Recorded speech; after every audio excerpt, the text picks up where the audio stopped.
going to leave one player left alive. It's Sub Rosa. He's playing low. Can Sub Rosa clutch it? And he does. What a play there from Sub Rosa. The Brimstone holds it down right on the low ground. Wow.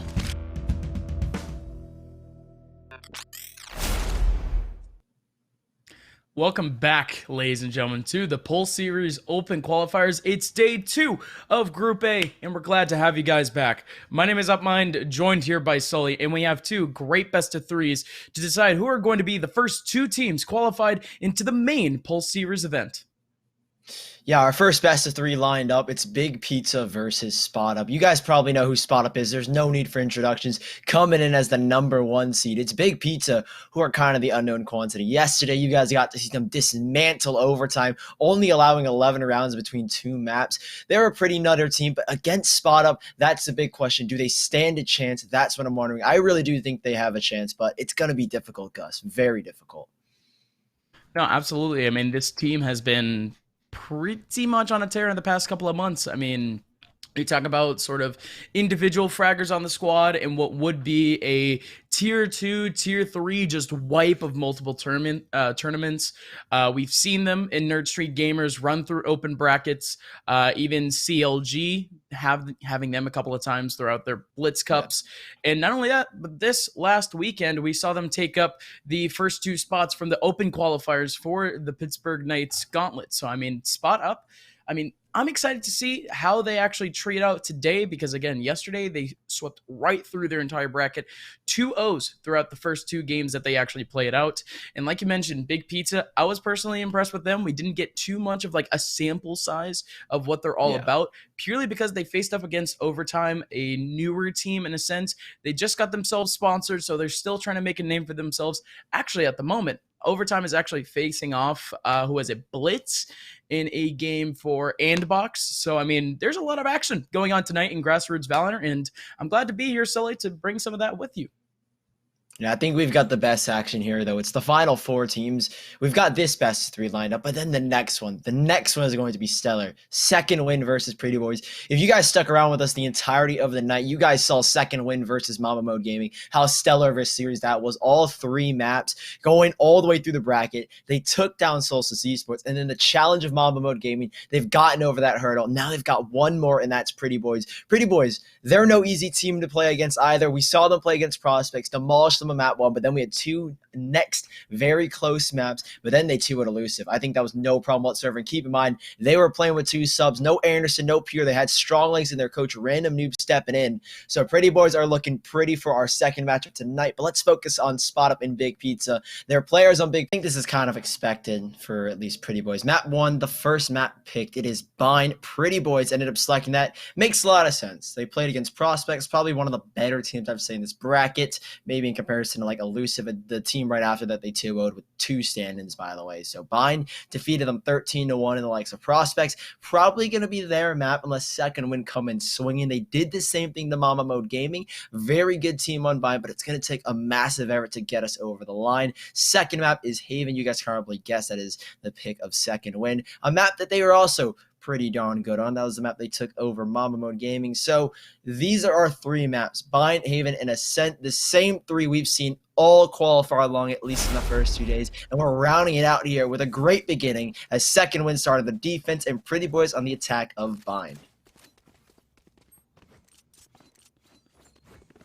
The story on Bind thus far for our tournament has been the pick play, in a sense. Who ends up winning the entry duels early on is usually towards, you know, whoever gets that first battle ends up winning out the round. And I mean, hopefully we don't see more or less a trend like that in this game, because honestly, we're going to see some insane wars for those entry picks. Yesterday we saw a lot of Pretty Boys just going for, you know, pure pug style 1v1s, swinging corners, the NASCAR swings and whatnot.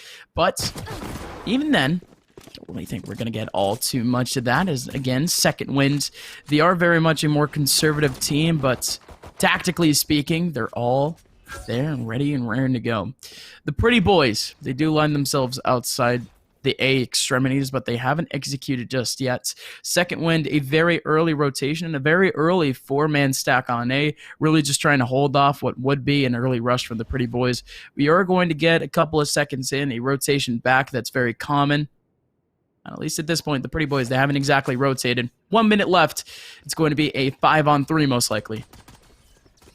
Coming into A, they've gamble stacked right near their landing on Queen, but they're taking the TP instead. The spike, it will go down here on this A site. I thought for a second they were going to go straight through the TP and try and take it to B, but instead they will continue the pressure. The spike denied by Ezire, a fired up play that we saw last night. Had an ace clutch on Bind, but now he's got to do it again. Ezire breaks down the wall. The spike presented, but he doesn't have the bullets to take it down, or at least deny it. 3-on-3 though, as Buds finds Pierre through the wall, leaving now 3 players from Pretty Boys. They're kind of stuck behind the smokes. Ezire as well, and it's going to be difficult to find their way back on in. Runs out of bullets in his first classic and opts to take the second. Mikey, lots of intel off of that Alodrone. Even tags a player so he can start to push on in. Gets the kill, 5 bullets, but Ezire steals the one away from him as Anderson. Nade would have taken him out regardless, but Buds will get it before in Second Wind with their first round. It is the pistol round as Pretty Boys' map pick, and they've lost the first.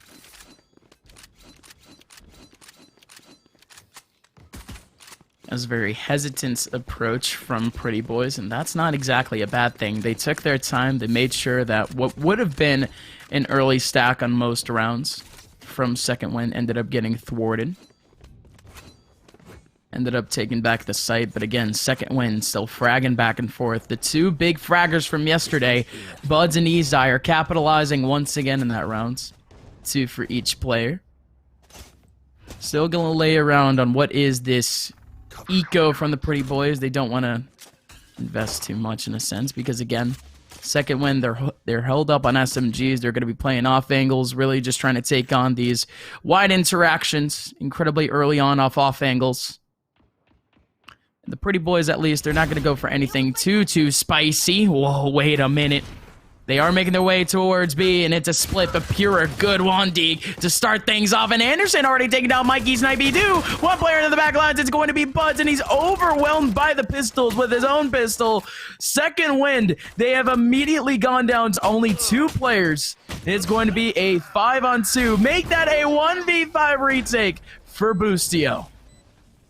Oh, the second round, it's been blown over here for Second Wind, and Pretty Boys, 4 players alive. Boostio will attempt the clutch. Recon Bolt, though, will reveal his position, so this is extremely difficult here. Second Wind, Boostio does muster 1 at least out of that engagement, but 3 more to find. 1 is on low HP. Pure has a sliver of health left. He's in the red now as Boostio tries to work his way out into the clear, but instead denied by the Cypher cage. As that goes up, I think his chances go down, and Boostio does catch a player in the cubby, but it's not the kill he was hoping to get. As Second Wind, the second round goes to Pretty Boys, and Boostio is hoping to get them out here. And sure, they walk away with nothing, but the Waifu gets away, escapes with the Spectre, as Pretty Boys respond in the second round with just pistols. And oh boy, in comparison to what has been a fairly linear start to most rounds thus far in this qualifiers. There you go. That's the other buzzword that I say a lot. Linear. The Pretty Boys, they end up breaking the trend and they end up winning out the second round just off of pistols. And Second Wind, I mean, their economy now is shambolic. They now investing way too much into the last round. I mean, they were really just capitalizing what is a singular buy, equalizing in 2 rounds. Let's see how they could potentially bring themselves back, though, because Second Wind, I mean, still not out of this one in terms of rounds, in terms of economy. They're going to have quite the buy going into the next round, and not only that, but they could still do some good damage to the Pretty Boys, who just reinvested a whole lot of cash into this round. See phantoms all over the place and full util. Love that skin, by the way. Yeah, I like love one of the better ones just that added. Valorant has released. Oh, so good. Very clean. Ooh, but Anderson not gonna let Buds clean anything up here. Ezire in the back of the site. The Sheriff in his hand, but it's not gonna be the bullets out of it. Now Brando Just watching the elbow lurk, 2 players, Sugar Free and Busio. Last 2 standing. Busio at least is trying to work a flank. He's at least evaded over the first tripwire, but can he find a kill? They don't have much to go off of. Second Wind, stick around. You might get something. Just an overhead view of what we see on the site. Everybody's just running around like ants. No worries yet. Sugar Free has backed out with at least the Phantom and Pretty Boys. Second round on the board. 1 casualty amassed as Second Wind now. We'll have to back away with only the single rifle saved, and it's pulled out of the cold, dead hands of Aaron.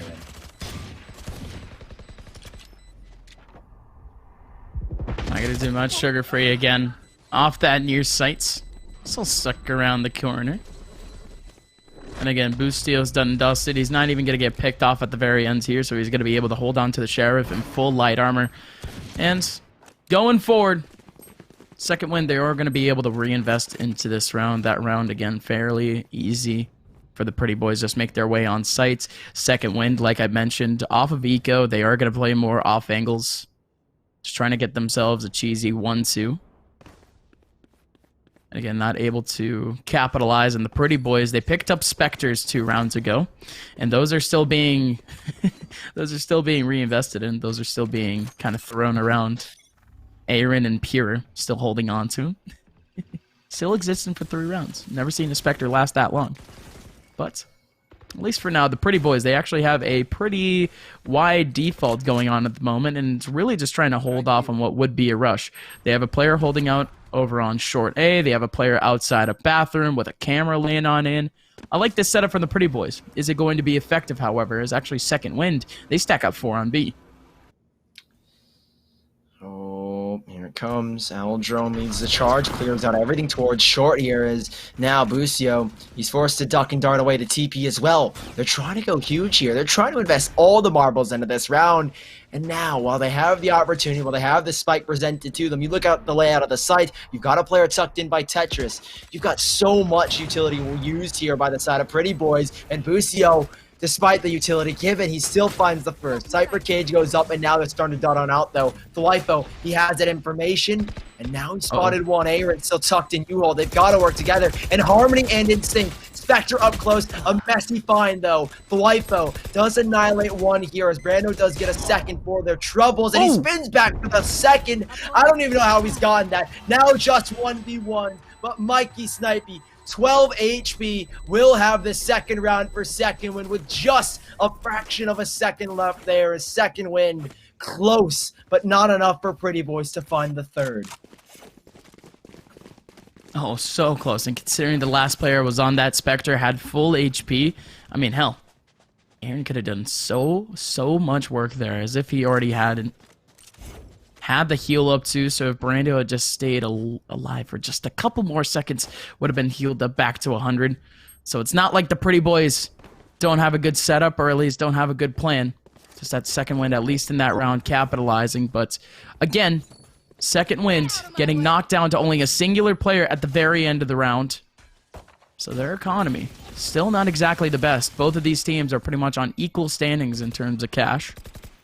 One round could essentially mean a reset for both teams, although the Pretty Boys were the ones that actually knocked Second Wind off kilter, off that pistol. 4-man setup for B once again for Second Wind. Again, it's interesting to say the very least, but might it work out in their favor? Oh, great paranoia response, though.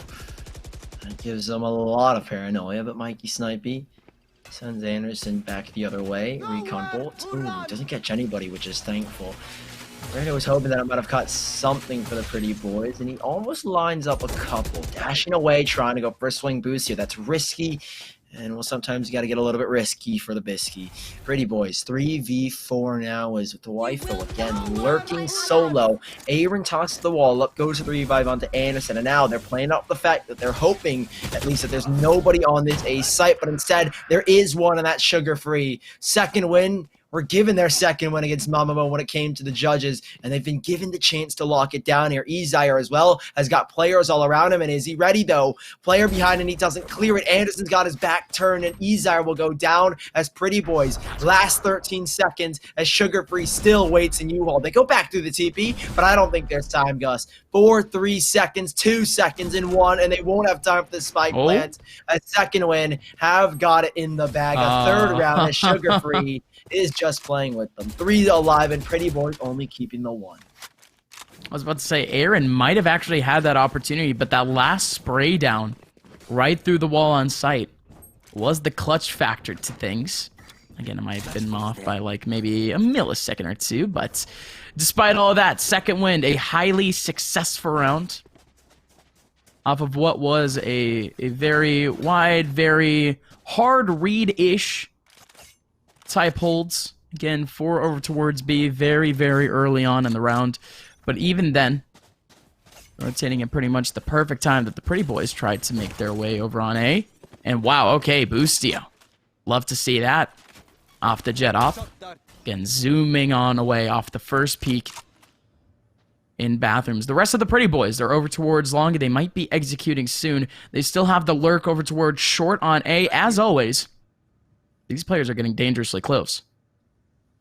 Yep, Mikey, he's around the corner though.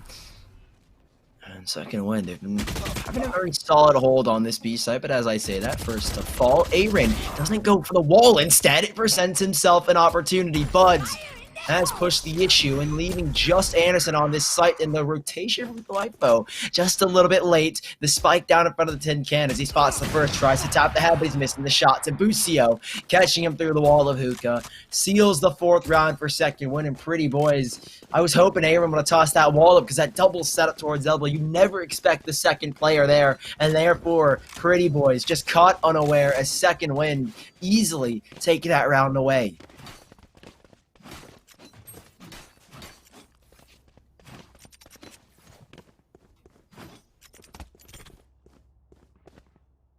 The economy is a lot less useful for Pretty Boys in this round, to say the very least. And the fact that they had around, if I'm not mistaken, 3,000, 2,000, most of these players in the bank, they actually do end up getting that half buy.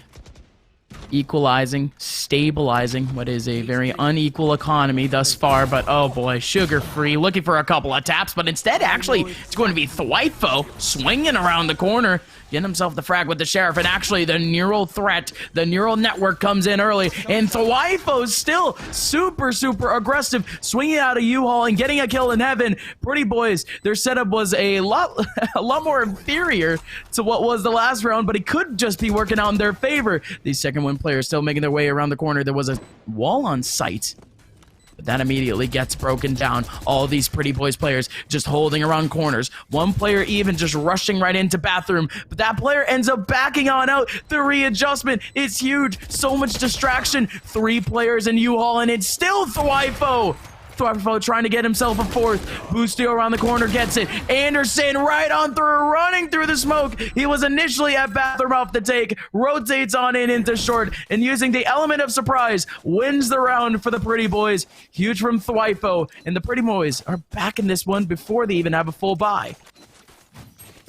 Just a superb hold from Pretty Boys altogether. The backing away, trying to bait, trying to waste time, keeping them on the edge of their seats. And Second Wind, now just 1 round between them. A great response from Pretty Boys to find themselves a 3rd, but now they've got 1 more task. Another buy from the Second Wind side, and it will be their last if they end up losing this one. At least for the time being, they will be fully reset, and even a judge pulled out from Sugar Free. We've seen the success that they found on judges in the past. Second Wind, is it replicated here? Buds gets aggressive for the first time out towards long. It is gifted Pierre. On Christmas morning, he opens it up, and Pierre is what's waiting. He takes it like it's nobody's business as Pretty Boys. Busio makes that adjustment towards showers. This is where they find success. Second Wind. Can Busio get them that opening? They play so much around the operator and Busio, who is a phenomenal jet operator. And we'll see if he can build something for the rest of his squad.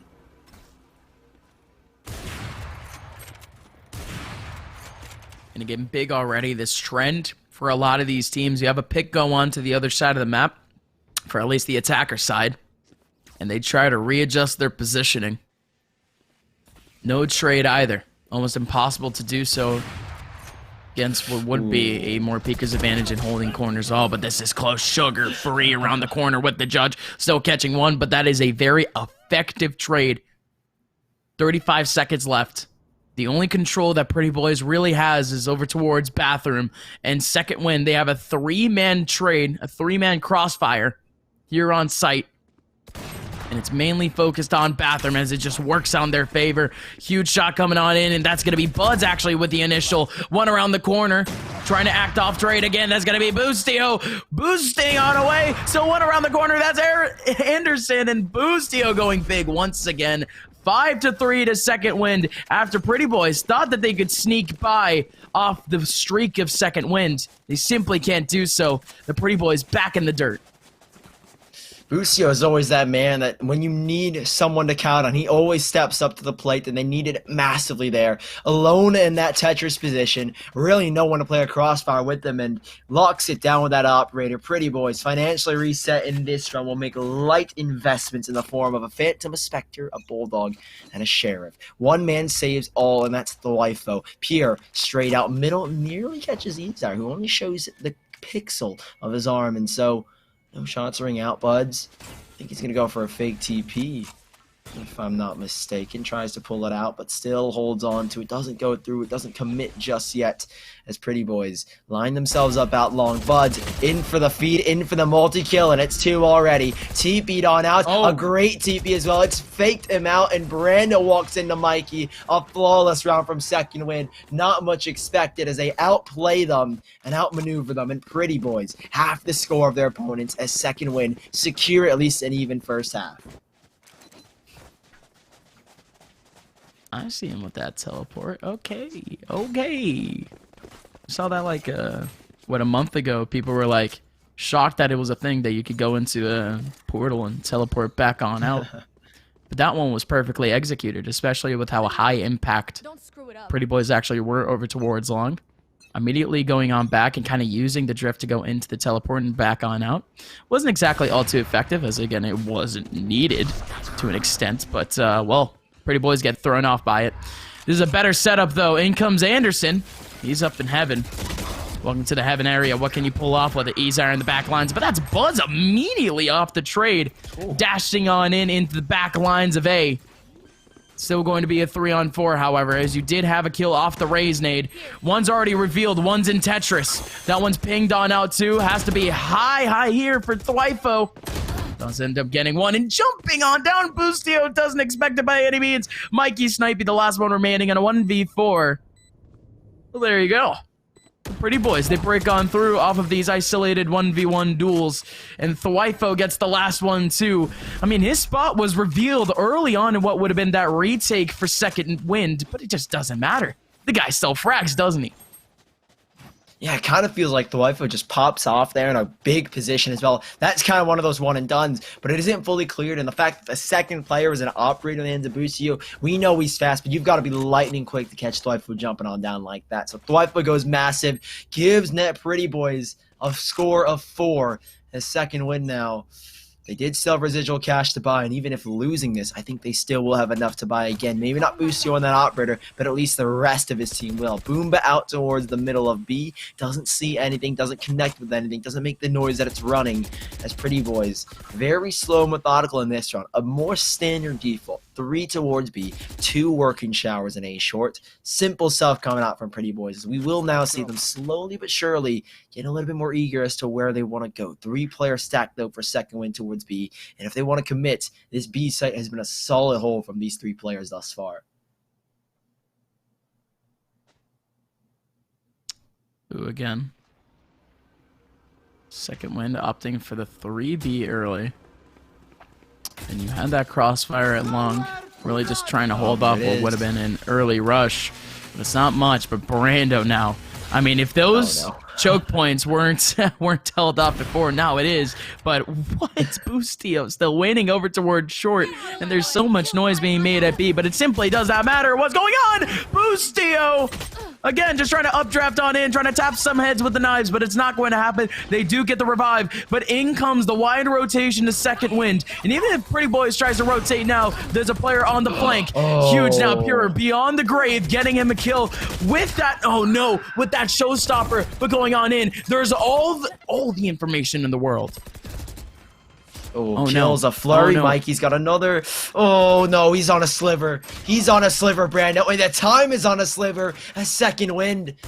Pull it right on back. Boostio. That is nuts that he even backswing gets the kill. Yeah, he has a little bit of a mess up by dashing into the wall, but hey, his presence there alone, Gus, is what sets Pretty Boys over on edge, and now it's the last round of the half. The Rifle's not going to have a rifle. He's relegated to a pistol, a sheriff even, and Pretty Boys against Second Wind in this one have mincemeat compared to the rifles they've got. Op still in Boostio's hit, and the rest have got rifles themselves.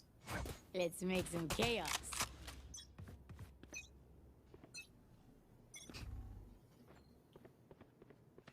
On the last half, too, you hate to see a buy like this. The Pretty Boys, they used up so much util in the last round, too, so that just contributes into what is this reinvestment from them in this round.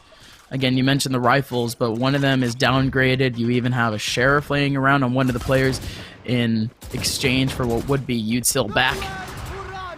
Second Wind again, they're doing an incredible job of holding down these sites because immediately after, again, you had one player on the fast rotation back from A. Now he's already in front of signing up. If I'm not mistaken, that's Boostio winning on. Izire still in the middle, trying to hold it down. Anderson, Thwifo, overwhelming this site. Pretty Boys, they have taken advantage. Bud's gonna use up that teleport, and he's all the way in short already here with his teammates, but I don't think it matters.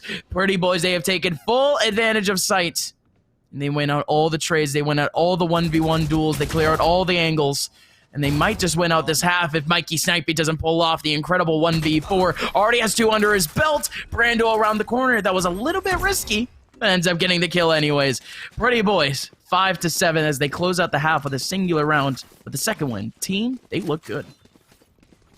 Yeah, I mean, they've got the lead against Pretty Boy's own map pick, a map that they've dominated teams in the past on. A team like Prospects as well, that should definitely have been higher in the seedings and maybe just under Second Wind in terms of skill, but Second Wind are popping off right now.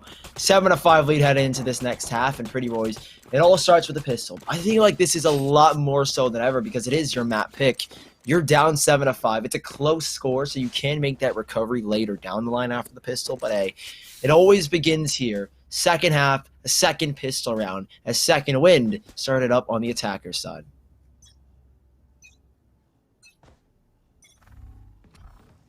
Revealing area.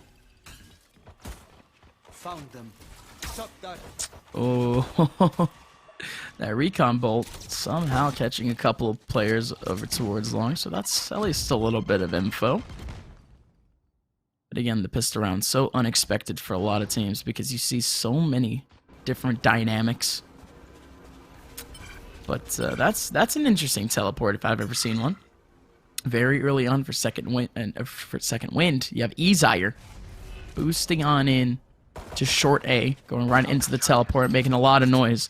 But even then, they haven't made too many moves on site as in comes Aaron. What? Takes out the player behind Izire? Well, there you go. I guess that works out. Anderson with another 2. Brando with another one. That is a relatively clean round, to say the very least, for the Pretty Boys as well. They went out the all-important pistol round. They're on the fast lane to tying up this game. And it's basically a clear lane, an empty road for them. Against pistols, a single upgraded Shorty and Buds. Yeah, this one's looking a little bit hopeless. That knife looks sick, I'm not going to lie. Like, when you move the knife and the pattern doesn't even change, like, jeez. That is gnarly, bro. Gnarly. I think that's what people say. I don't know. Pretty Boys, I know what they're saying. They're saying this is our round. Let's take the 7. Let's equalize things and make things scary. Dashing on in. Spotted out. Easy kill for Thwifo. Holding down the trigger. Almost has a third as he tags another down low. It's Pure that finishes Buds off, though, with the blast back. Blasting him into outer space as now they're looking on pace to take this one. Sugar-free around Tetris, but low HP to begin with. Never stood a chance as Mikey Snipey will be lucky if he finds a kill. If he finds a rifle pulled away, but it's flawless from Pretty Boys, and they will carry all 5 of those weapons into the next, boosting their economy tenfold as Second Wind now have the buy to play with.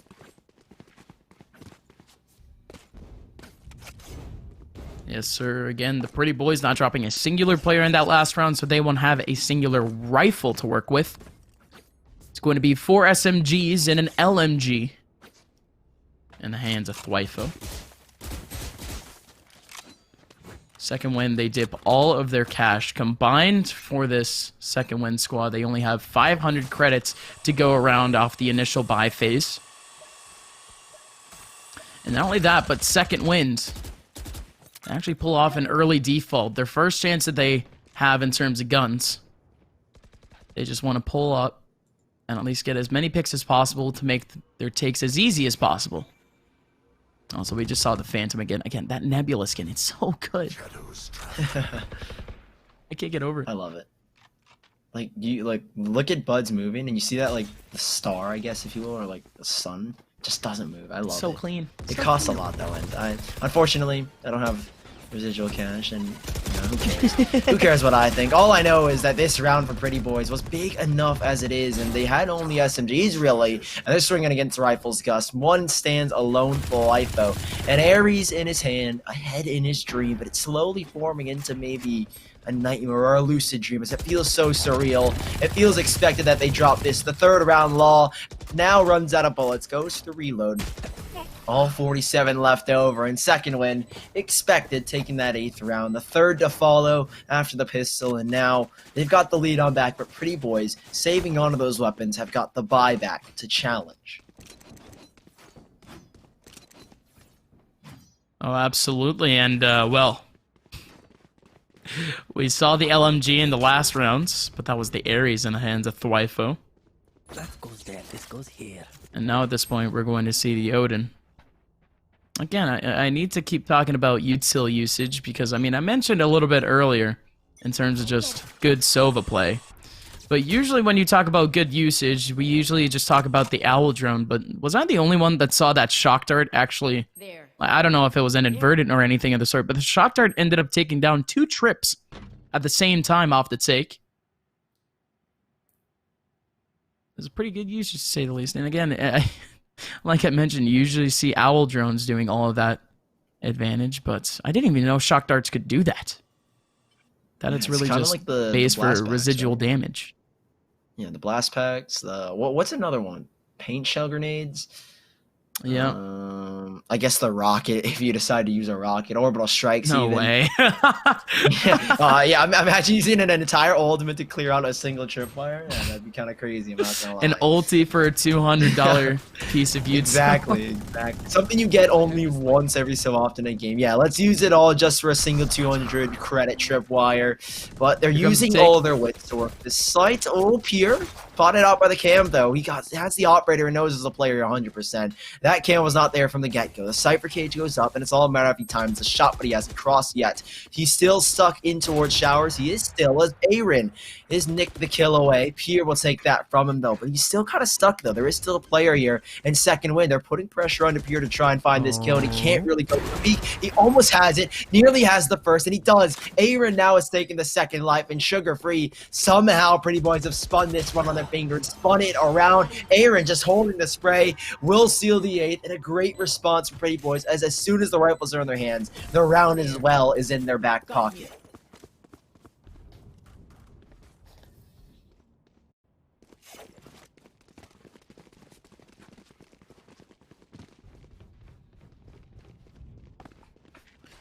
Now moving forward, we all know what's going to go down. Second Wind. They only win a singular round off of what was a little bit of that burst. And not only that, but they ended up reinvesting a lot of cash into that last round. So, well, they're back down the pistols. They're back down to a half buy. They need to equalize their cash.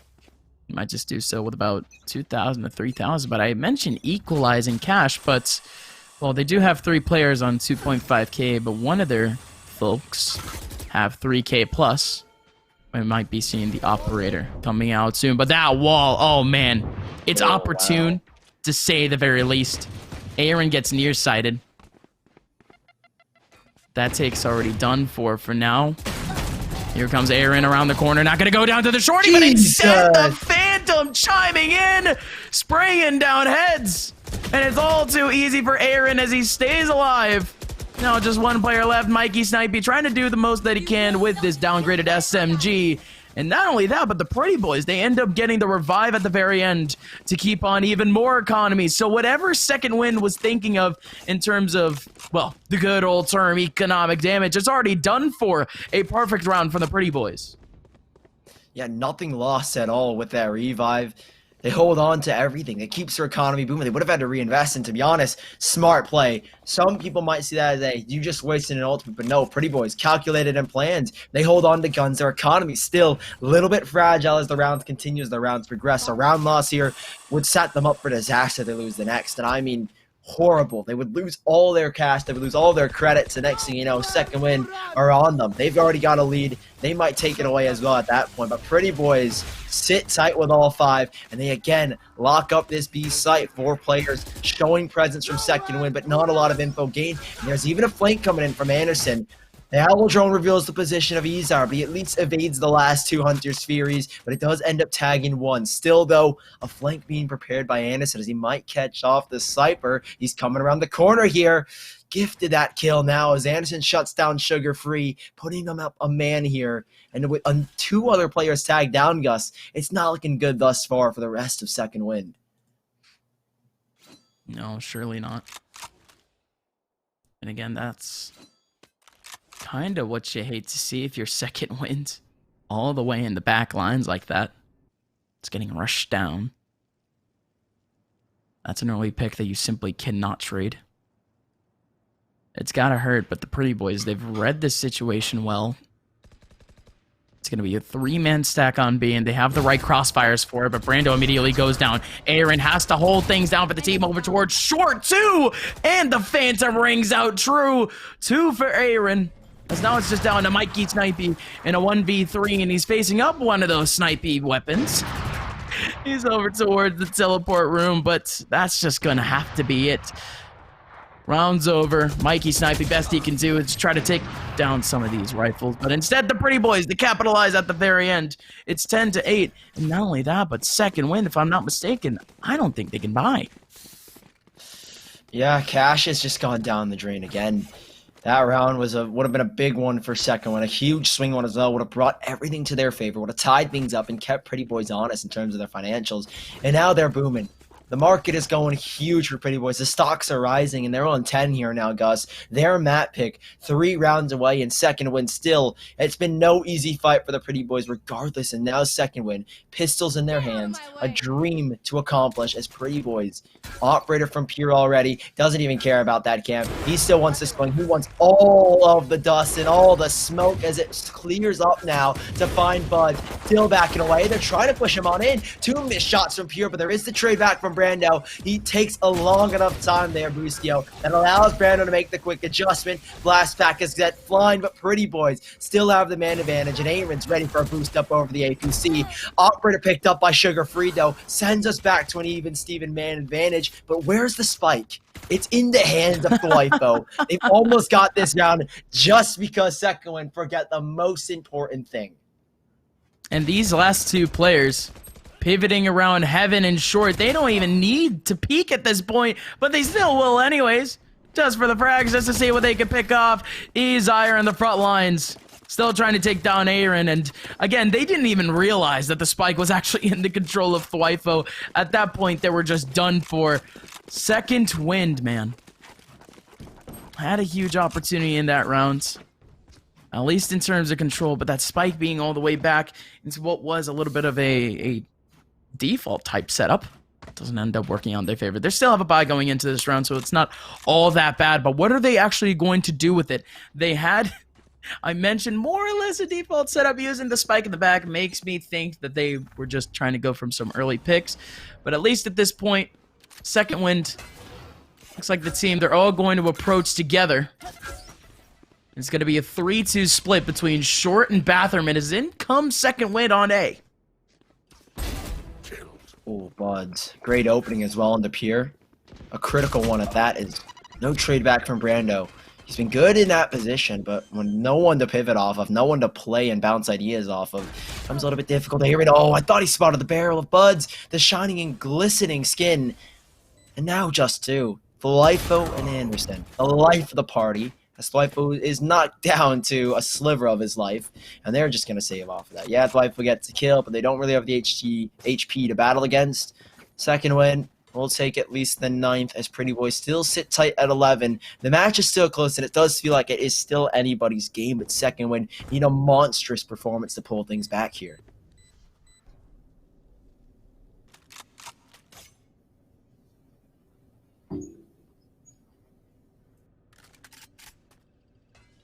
Highly efficient, to say the very least. I mean, Second Wind, for the first time at least in this half, with guns at least, just hold W onto a site. Hopefully you can get yourself the all pivotal picks.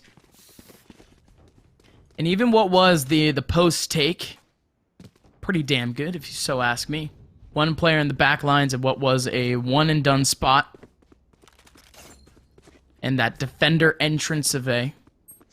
Not getting all too much, but a singular frag, but that was enough to drive out the Pretty Boys from that take. And the Pretty Boys, I mean, they're still doing fine in terms of cash. They're going to be able to buy one more after this one, and if not more, say maybe like 1.5. Second Wind, however, in comparison to the last round, they're going to be taking things a lot slower. As I actually have up a default at this point, just trying to find some early picks, and they might have a good time doing so over on B. You do have a wall over towards long, but as long as one of these players makes a lot of noise, and at least maybe a tap or two, might not be the worst situation in the world. But for now, not a lot of noise, period, in the server. Feels like Pretty Boys, they're starting to read into it. Rotating Anderson despite the lack of presence shown.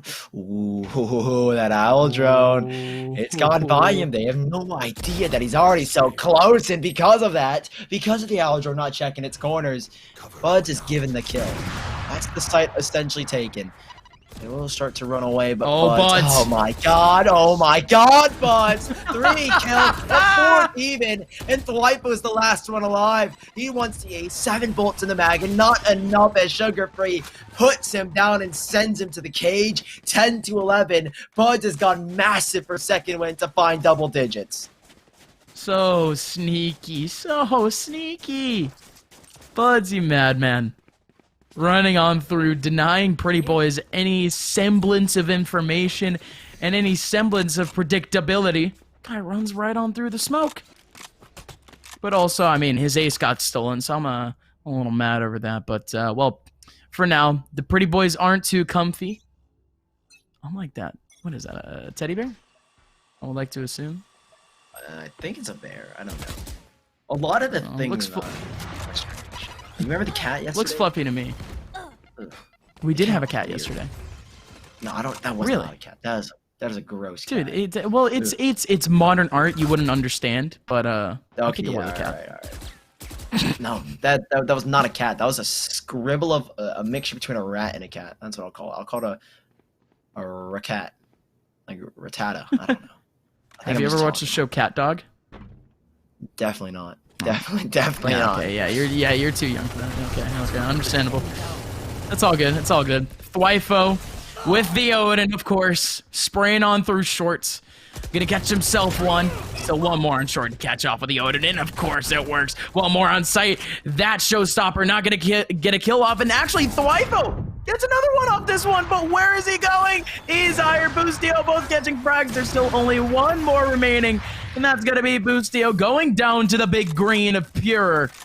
12 to 10 for the Pretty Boys. They have map point as they want the advantage going into what would be not tournament winning, but qualifying map going into the main event. Second Winds. Can they stop it? I mean, they still have the bye to go. It's not exactly fragile by any means, so it's going to be an absolute war to see if Second Wind can hold on.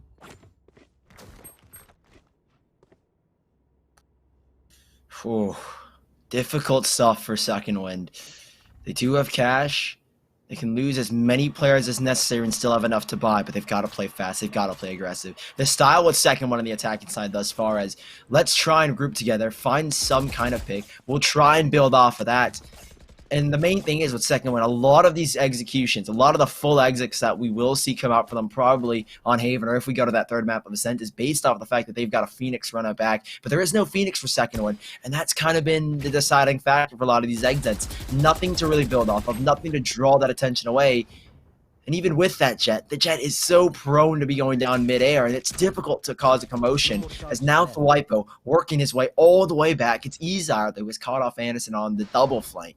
But for now, Pretty Boys, they've got all this information, they've got all this room to play with, but now that goes the A site. Busio boosted up, jumping into heaven as he's looking for more. Another round here in Second Wind are on pace to make overtime, but Busio missing a big shot, going through the Cypher cage, jumping into you all, evading almost certain death, but death has caught up to him, and Aaron from heaven will spring out from above, but the nades go in, and now Pretty Boys in a 3-on-2 to try and send us early to the second map. Oh, Aaron throwing out a couple of warning shots essentially, but now he has the positional disadvantage on getting the drop. A pure gamble, but it works out for him. Aaron swings here, and there's going to be 2 pixels for him to aim at, and in comes Brando. Can't execute off the 1v3, and instead is going to be Second Wind snagging themselves in 11th. The Pretty Boys, I need to see their economy. I have no clue if they could buy out or not, because they did have a couple of players down to about 1K. Don't really know just yet. Looks like we are seeing a couple of rifles being bought out for the team, and okay, it's not the worst situation in the world. Some players are going to have to sacrifice. Gonna have to sacrifice economy. But I think everyone just needs to calm down. Again, a little bit more comfort. Some hugs. Who knows? Hugging a teddy bear. Pierre still hugs onto that operator. He really has been a little bit quiet. I was going to say stellar, but to be honest, you think of Pierre and you think of, man, this guy's a fragger, I bet. His name is Pierre. He's probably golden. That's a golden kill, though, Azir. Nade goes into the right side. Blastback's to clear out the left. Just checking all the corners so that he doesn't have to go face first. Pretty Boys down a man and already down in terms of firepower. They all have heavy, so gotta be a little bit difficult, at least to say for Pretty Boys. And Second Wind, this is their chance to send us to overtime. Last round was to set the pace, set the tempo, when Pretty Boys have got to follow suit. Second Wind in direct control of this map.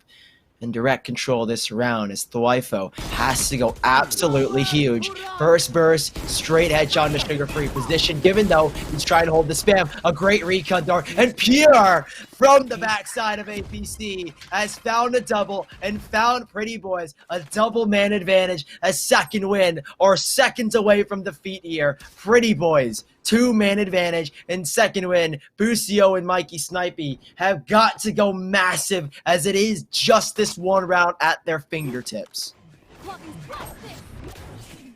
Oh man, in comes Busio. Does end up getting hit up by that tracking dart, and oh no! That teleport again! Good decision to say the very least. It's trying to make their way back in, but no one is going to be able to compensate for that lurk. What is going on here? Mikey Snipey trying to escape, but there is no way that he can do so. The op shot right through the sight. It's a headshot for Pure, and it's one last stamp on map number 1 as the Pretty Boys eke it out 13-11. Close match, though, from Second Wind on probably what is going to be one of the best maps of Pretty Boys. Stellar performance yesterday against Prospects, but today was even better from the Second Wind side. Another 24-round map, and if anything same, Second Wind have a second leg for themselves. They will bring it back, I have to hope, on a map like Haven. Their map pick, their chance to bring us to a third, and their chance for another chance at the finals of the Pulse series. It's difficult, it's brawly, and it's grindy from here on out for Second Wind, but you've got to hope that from here on out, the wind is in their favor. Oh boy. I would like to hope. I would like to hope, because again, I mean, we saw this team be, you know, absolute heroes on what was Ascent yesterday, and that so happens to be the grand finale of what would be a full BO3. But again, Haven, highly successful for this team. I mean, we saw what was Second Wind almost literally catch up a Second Wind on that map. The first half was a little bit slow for them, but they ended up catching up faster and faster and faster until they ended up denying their opponents even a semblance of a comeback on Haven. So can we see that same dynamic? I'm certainly excited to see what they could pull off, because again, the Pretty Boys, they look pretty good, but there were some gaps in their play. Yeah, Pretty Boys, they are vulnerable. They're not immune, especially with a map that close, bringing it to all 24. Second win. One more chance in this second map. It's Haven. But before we go to a break, take a second to follow us on Twitter at Pulse_Arena. Drop a follow on the Twitch to stay tuned for the next qualifiers happening tomorrow. Bracket number 2 starts, and the Pulse Series Finals starting on September 10th through the 13th. This has all been brought to you in part by the Spike in Northern Arena, and we'll send you up north as we head to a short and quick break.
Welcome back, late to the Pulse Series Open. Hey, my name is Upmine, joined here by Sully, and we are about to round things out with one more map here in this BO3. Again, still, we're getting there. We're getting there. Also, I look like a. Oh my God, I'm a I slideshow look at this like point. Whoa, that's okay. Well, I was just a little slow then, but I can still talk. I hope, ladies and gentlemen. Of course, Pretty Boys facing off against Second Wind, and it's been a pretty good show thus far. 13-11. It's as close as you can get. Yeah, well, our next map is Haven, and surprise, surprise, it's the map pick of the Second Wind. Their second chance, one of their only chances, lastly, to try and force us to a third, and one more chance to make it to the series finals of Pulse. It's going to be difficult, a bumpy ride.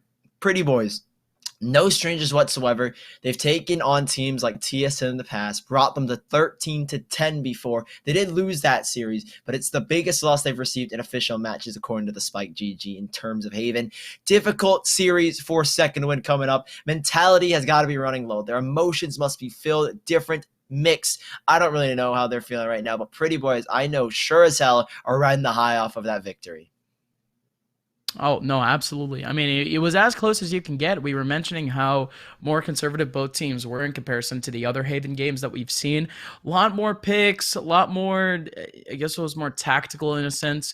But the same theme going out throughout our tournament and the same theme throughout these two teams is that they're heavily read-based, heavily... I guess I don't know how to explain it. It's, again, like I mentioned, it's hard reads. They try to predict their opponents, and almost literally we see so many of these gamble stacks. Some of them work, some of them don't. It's a weird dynamic that I don't really know if these teams should really be going for, especially on Haven. You have 3 options rather than 2.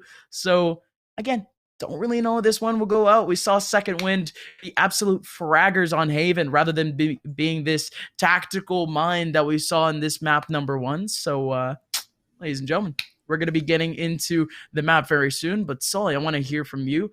We already saw map number 1. It was as close as you can get. And not only that, but it was the pick for the Pretty Boys. How is this one going to go out?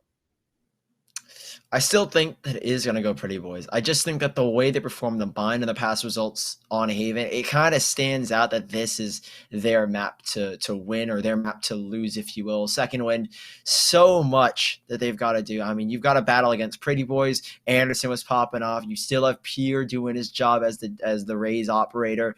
I mean, overall, it's difficult for Second Wind. I want to know what their Asian comp is, because they really do rely heavily on that attacking side when it comes to having a Phoenix. Ezire, we saw the other day, popped off as a Phoenix. A lot of times he was the entry fragger. When they had to run it back, they will go for full executions. That's kind of the only time they will go for full executions. When Ezire has his ultimate as to run it back. On Bind, switching up as Raze, you kind of have to have a Raze on that map. But Haven, want to know if Ezire is sticking to Raze or if he's going to switch it up for the Phoenix pick. We'll have to wait and see. It does rely on heavily on entries. So, being that this is Haven, lots of avenues for operators. We're going to see Busio pull out. We're going to see Pierre. We're going to see Anderson start to pull out those big ops. And we're going to see double op plays all throughout this map. Ooh, and I'm excited for it, considering that there are so many spots for those two to kind of split off for. And not only that, but we might see the return of what is the all-fragging power of Ezire once again, because, I mean, we saw him wake up yesterday on Haven. He had 25-plus frags. The guy was all over the place, just tapping heads. And like I mentioned, they played this map extremely puggy, running on through the defensive lines, still taking names the entire time and just really outplaying their opponents. But now, again, don't really know if they want to do the exact same thing against the Pretty Boys, because they might be considered a little bit more of a attacking force in a sense. Ladies and gentlemen, we're just going to have to find out. No more semantics, no more predictions. Let's just see what happens in terms of action here on the server as we go into map number 2 between Second Wind and Pretty Boys. A spot in the main event is on the line. This was the map that cost Pretty Boys to go to 3 against Prospects. So is it going to be the same story here against Second Wind? They will start on this attacking side. Second Wind have the cushion of the defense, but already we don't see that mid-storm that we saw from other teams like Big Pizza. They will instead take time, take care in a retake now. He's tired though, he will be on that Phoenix character as mentioned before, a critical agent to use on a map like Haven, and he will find himself a bullet to the head as Mikey Snipey around the side of A is just trying to work his way back on in. He has to get this kill and a quick shot onto Thlyfo, puts us now with just 2. Brando tapping away as Aaron to his right, or to his left, apologies, and it will be Busio dashing away from the shock dart, but the spike, it's just out in the open. It's difficult for Busio to drop down that smoke in the spike. It needs to be tapped now. Aaron's still dancing around. Doesn't have the heal and has the kill, though. He's going for the swing. He's not on the spike, though. And Aaron realizes it now. Another tap, but he's not finding the bullets. Aaron's still dancing. One Knows bullet. he's got time to play with. He's on his side, and Aaron even lands the shot. Second win. A close pistol, but not close enough to the point where they can take it. Pretty Boys find themselves the first, and we kick things off with a bang. Well, absolutely. Aaron, okay. I usually see that burst classic, that shotgun classic be used in, of course, that shotgun type fashion, using them up in very close type scenarios. But little did I know is that it pretty much just has the same range, except you're just blasting out 3 bullets. What an absolute legend. He was down on 12 HP at the very end. A singular bullet would have done him in. But again, he played up so much time, still collecting back what was that all-important flank. And that's all you really need sometimes. The Pretty Boys, they are trying to keep things clean, however. They have the SMGs. They heavily invested. But Second Wind, look at this rotation from him. They're going to have an absolute... Oh my god, an absolute lockjaw here on sight. But I was about to say, the Pretty Boys, they might not be walking into the trap. Yeah, they're backing away already. They realize that first kill. They know that they've decided to gamble stack this. And for now, the roulette lands on red, which they've bet on. But hey, Pretty Boys, they're going double. They're doubling down now. They're going back towards A. All bets are on green here in Second Wind. They have this man advantage, so they're in the clear for now. But the spike, tap, Thlyfo, clearing every single angle out. Just hoping to bait something out from the opponents of Second Wind. But as that spike finds its feet on the ground, Aaron up close and up top. Finds the first under Busio, descending from his perch, as now the retake begins and an even man advantage has been neutralized as a 4-on-4 ensues. Oh, in comes Mikey Snipey flying on in. That's going to be multiple frags going back and forth for the Pretty Boys. It's all finished off by Brando, too, onto Sugar Free. Pretty good efficiency from Second Wind, still snagging back 2 frags. This is going to be the reinvestment from 2 of those players from the Pretty Boys side. But in the end, it's going to be Second Wind that has to pour in all of their wallet contents into this round. Full util on most of their players, too. This is going to be an all-out war. And again, we've seen the law of the third round, which has pretty much been, if you win the first 2 rounds, you lose the third, you'll be just fine. You win the third, you pretty much win the entire half. So let's see if that actually becomes true for the boys and the Pretty Boys as they once again try to hold off with the SMGs. I like this hold. Double long at the moment. I like that crossfire. Slow but steady, Pretty Boys, as they start to advance. Buds, great well-timed Molotov, I should say, as TP on in. No, Buds and Busio combined for 2. They've been down a man before, Pretty Boys, and they're only down by 1, so Second Wind. Still difficult site to take. Spike will be retrieved by Pure. There's a tiny gap, I believe, in that smoke, just at the very edge of it as Pure does get the spike down, but a 2-1-4 is another kill as a mass. Brando still has a Spectre, and up close is Pure with the Phantom, and it's a Phantom that finds 2, but Azir's Phantom will find the final frag for Second Wind's first round. Great execution, great retake though, great reaction from Second Wind to find their way back into the site. Util usage, holding back, not pushing anything as they wait together and they find themselves the first as a team. Pretty Boys still money to buy up here as they only lost 1 in the prior, and Second Wind, the losses will start to build up as Busio already down to a judge.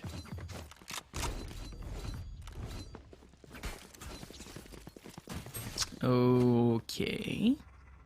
Wonder what this judge is potentially going to try to pull off. Otherwise, in that round, it's as easy as you can get for Second Wind. They had a good hold on A to start off with, but again, I keep praising some of these teams for just their quick rotations, good communication to say the very least. Again, I love that judge spot. All the way up in garage. Could catch yourself a cheesy frag or two. But around the corner, Pure, he just goes out. No opposition, but actually ends up missing out on that first spray, thinking that he ended up killing his first opponent. But that's just all the information Pure needed, honestly. Gets a singular pick on site. Forces out a player to rotate back from B. Makes the task all the more easier. Whether you go to either C or B. The only singular person in their crosshairs to try to take down. And again, Boostio on that judge. Not going to peek wide enough to actually catch off a player. You see Buzz, he's actually preparing that orbital strike. It might just come very soon. Again, one player on C in the back lines to try to hold things out. In comes the actual take, just holding up in the cage. Ends up getting to Aaron, running through multiple smokes, multiple barriers. And that's going to be it for the take, and most likely it for the round, as now Thwyfo is down to a 1-on-4, and he's flanking in the defender spawn. Here's the problem, though. Does he clear out garage window? There's a slight chance a gift has been given to him, and Thwyfo's got to give it all back. Give and go. Checkmate. There goes one Boostio, but he's not going to attempt. Not enough time to try and pull it off. Second win. Dominant hold, especially from the players in the back sight. Really falls onto their shoulders, and they lift it with ease. Second win. Hold on as they take things to a second. Tie things up now as Pretty Boys.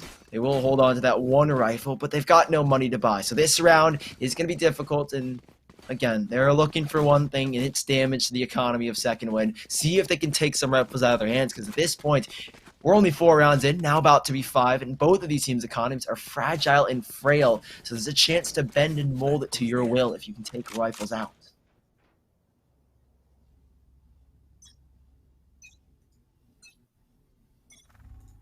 My way. Let's see if they can pull that off, because again, Pretty Boys not much to work with.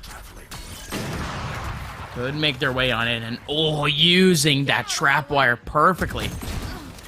And okay, Boostio tries to go on in, but Thwyfo's actually ready with a Vandal, and lots of action actually happening on site. Is Second Wind slowly making their rotation back over towards B, and it was a pure trap. 4-player on that site at one time, but the Pretty Boys, they've already readjusted. Pure still stays on. Again, that's a wide hitbox for Pure to actually show up on. He's right behind the smoke. Could make his way away. He's still looking for a pick or two. Just lurking around. Presence is still known. But the Pretty Boys are going to be able to get a spike plant down on A. Not a singular player looking over towards the site, as it's going to have to be a 4-on-2 retake for Second Wind. But that's unless Pure can get himself a frag off the 2 rotations coming in from C. This could all change the game if Pure could just catch at least one off of this. And again, they still have some sort of attention towards this side. They just don't know that Pure is actually rotated, or I mean, it's actually staying on this plant. He's catching up on, and in comes Pure, just trying to tap heads. There goes Pure off the back again with the ulti. 3 frags just tapping heads away. And again, it was labored. We were waiting for it, Sully. The anticipation was there. And Pure finally comes up from behind and snags down 3. Pretty Boys off the eco. They win the round. Jeez, Pure, the patience to just sit there and wait, knows exactly what needs to be done. He has that entire round red playthrough in his head on repeat, sits there, knows what Second Wind are gonna do. They get that ace side, and he just waits and waits. Patience is a virtue, and well, he's been paid off, at least in that one. Pretty Boys now have the advantage here. There is still an opportunity for Second Wind. We know what the pistols are capable of, and if Buds can find something to kick us off, it would be heroic. But Second Wind, what have they got? In their arsenal hold 2 judges, and one of them's right around the corner of C. Oh, Sugar Free, a free kill. It's Thwyfo. Does get the immediate trade back, but Mike is sniping up close with the Hunter's Fury, and that's the issue. You get pressed in an open spot like that, and you're bound to go down. Ezire has arrived, but not for long, as Boostio up close with his own judge is still trying to deal out payment for what has happened. Spins back for 2, and now he's got a 3rd. Boostio still dancing around, and the 3K on the judge is what gives Second Wind their second chance at victory. A 3rd round, and they stabilize off of heroics coming out from a shotgun. Of course they did. Of course they did. It's an eco for an eco, an eye for an eye, Sully.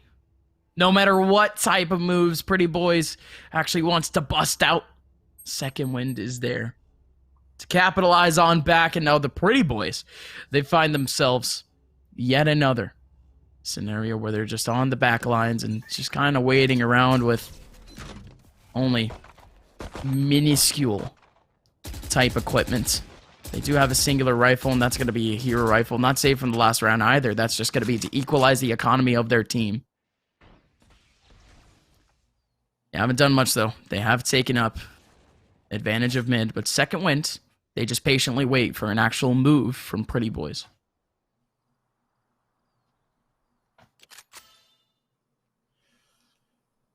It was the ultimate in the last eco round for Pretty Boys.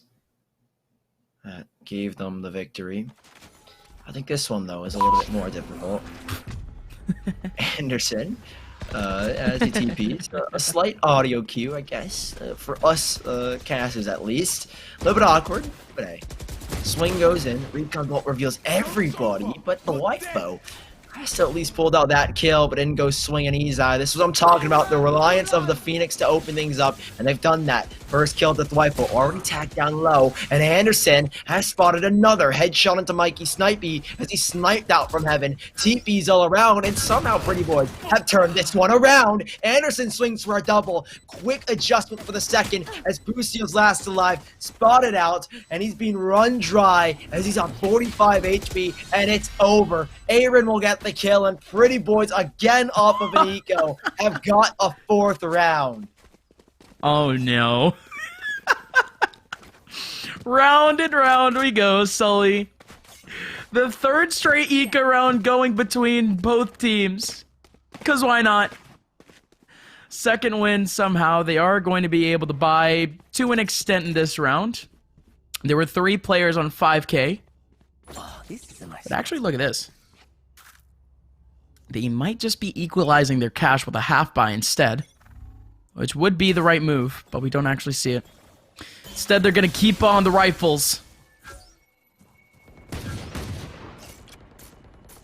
And for right now, the Pretty Boys still stay in the back line. Sully, at this point, I'm just waiting up to see what Second Wind can pull out of the hat, because, I mean, we've already seen 3 ecos in a row. Why not a 4th? But it's not exactly an eco. Do have the rifles to work with, and they're not exactly heroes either. They have Utsil and all that. The Pretty Boys, they say more wary than ever, however. Still attention over towards mid, just trying to get a couple of picks.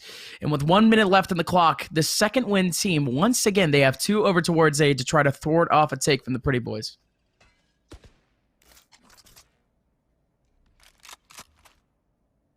There's a sheriff, though. Take flight. I guess that's the only really downgraded weapon. Mikey Snipey. Al drones meet each other. They say hello. One will be destroyed, and so will the other. Buds swings out there despite being spotted, despite them knowing. Still gets another. The sight, it's chaos on it as 3 kills go the way of Pretty Boys. You still have a player sitting up top, though. It comes down to this play. Really has to bank off of that fact in the sight. Cypher wall towards the CT side. Omen smoke already up top, and Pretty Boys sit comfortable on the site. Sugar Free last alive 1v4. Second Wind concede the 5th to Pretty Boys in a crucial round for their economy as it does financially reset them. And Sugar Free, I don't think it's going to back out here as the double swing. Anderson finds a trade. Second Wind now down by 2, and it could be even more given the state of their economy. Well, hey, for the first time, ever since what was the initial streak for the Pretty Boys, and then Second Wind right after, we actually do get 2 rounds in a row. So no more dramatics in a sense towards the economy side of things. Well, I mean, I hope not, because at least in this round, Second Wind, they are going to be holding on to inferior weaponry. Judge in the hands of 1, upgraded pistols in the hands of a couple more. That was actually a slick slow orb. Sliding on over the roof and still landing on in. Pretty sick for now, but util usage, how effective is it going to be for the Pretty Boys? If Second Wind, all they're really going to do is potentially corral themselves into the crosshairs of the Pretty Boys. There's going to be 2 on B to potentially try to hold this down as, at least for now, Boostio, he's starting to get a little bit spicy. Oh, he can jump over it though, Gus. That's the thing. He's got the up drift, and he doesn't even need to go on this flank. There it is.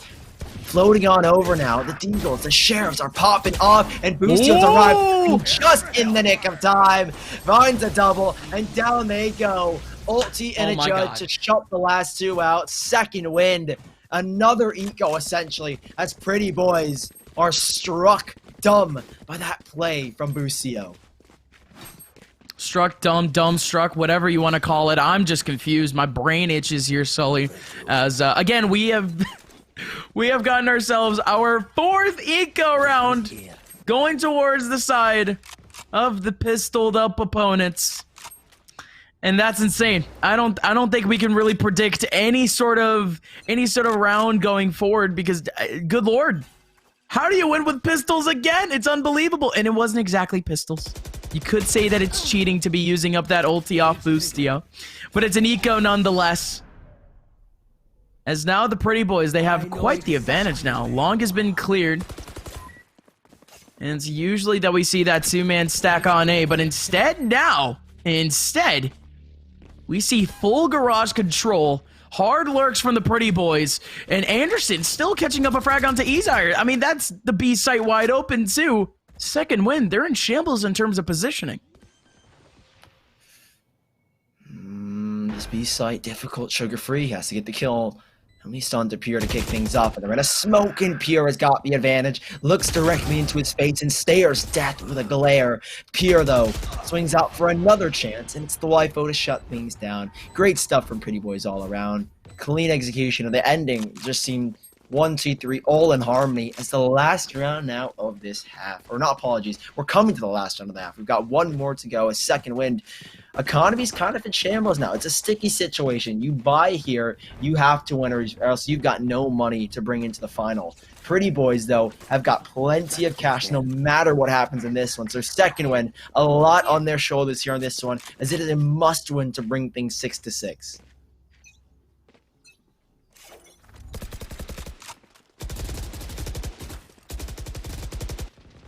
Surely so for now. But, well, Boostio on the op. Once again over towards mid. But for now, again, for the second round in a row, a lurk over on A is going to get shut down. But in goes Boostio again.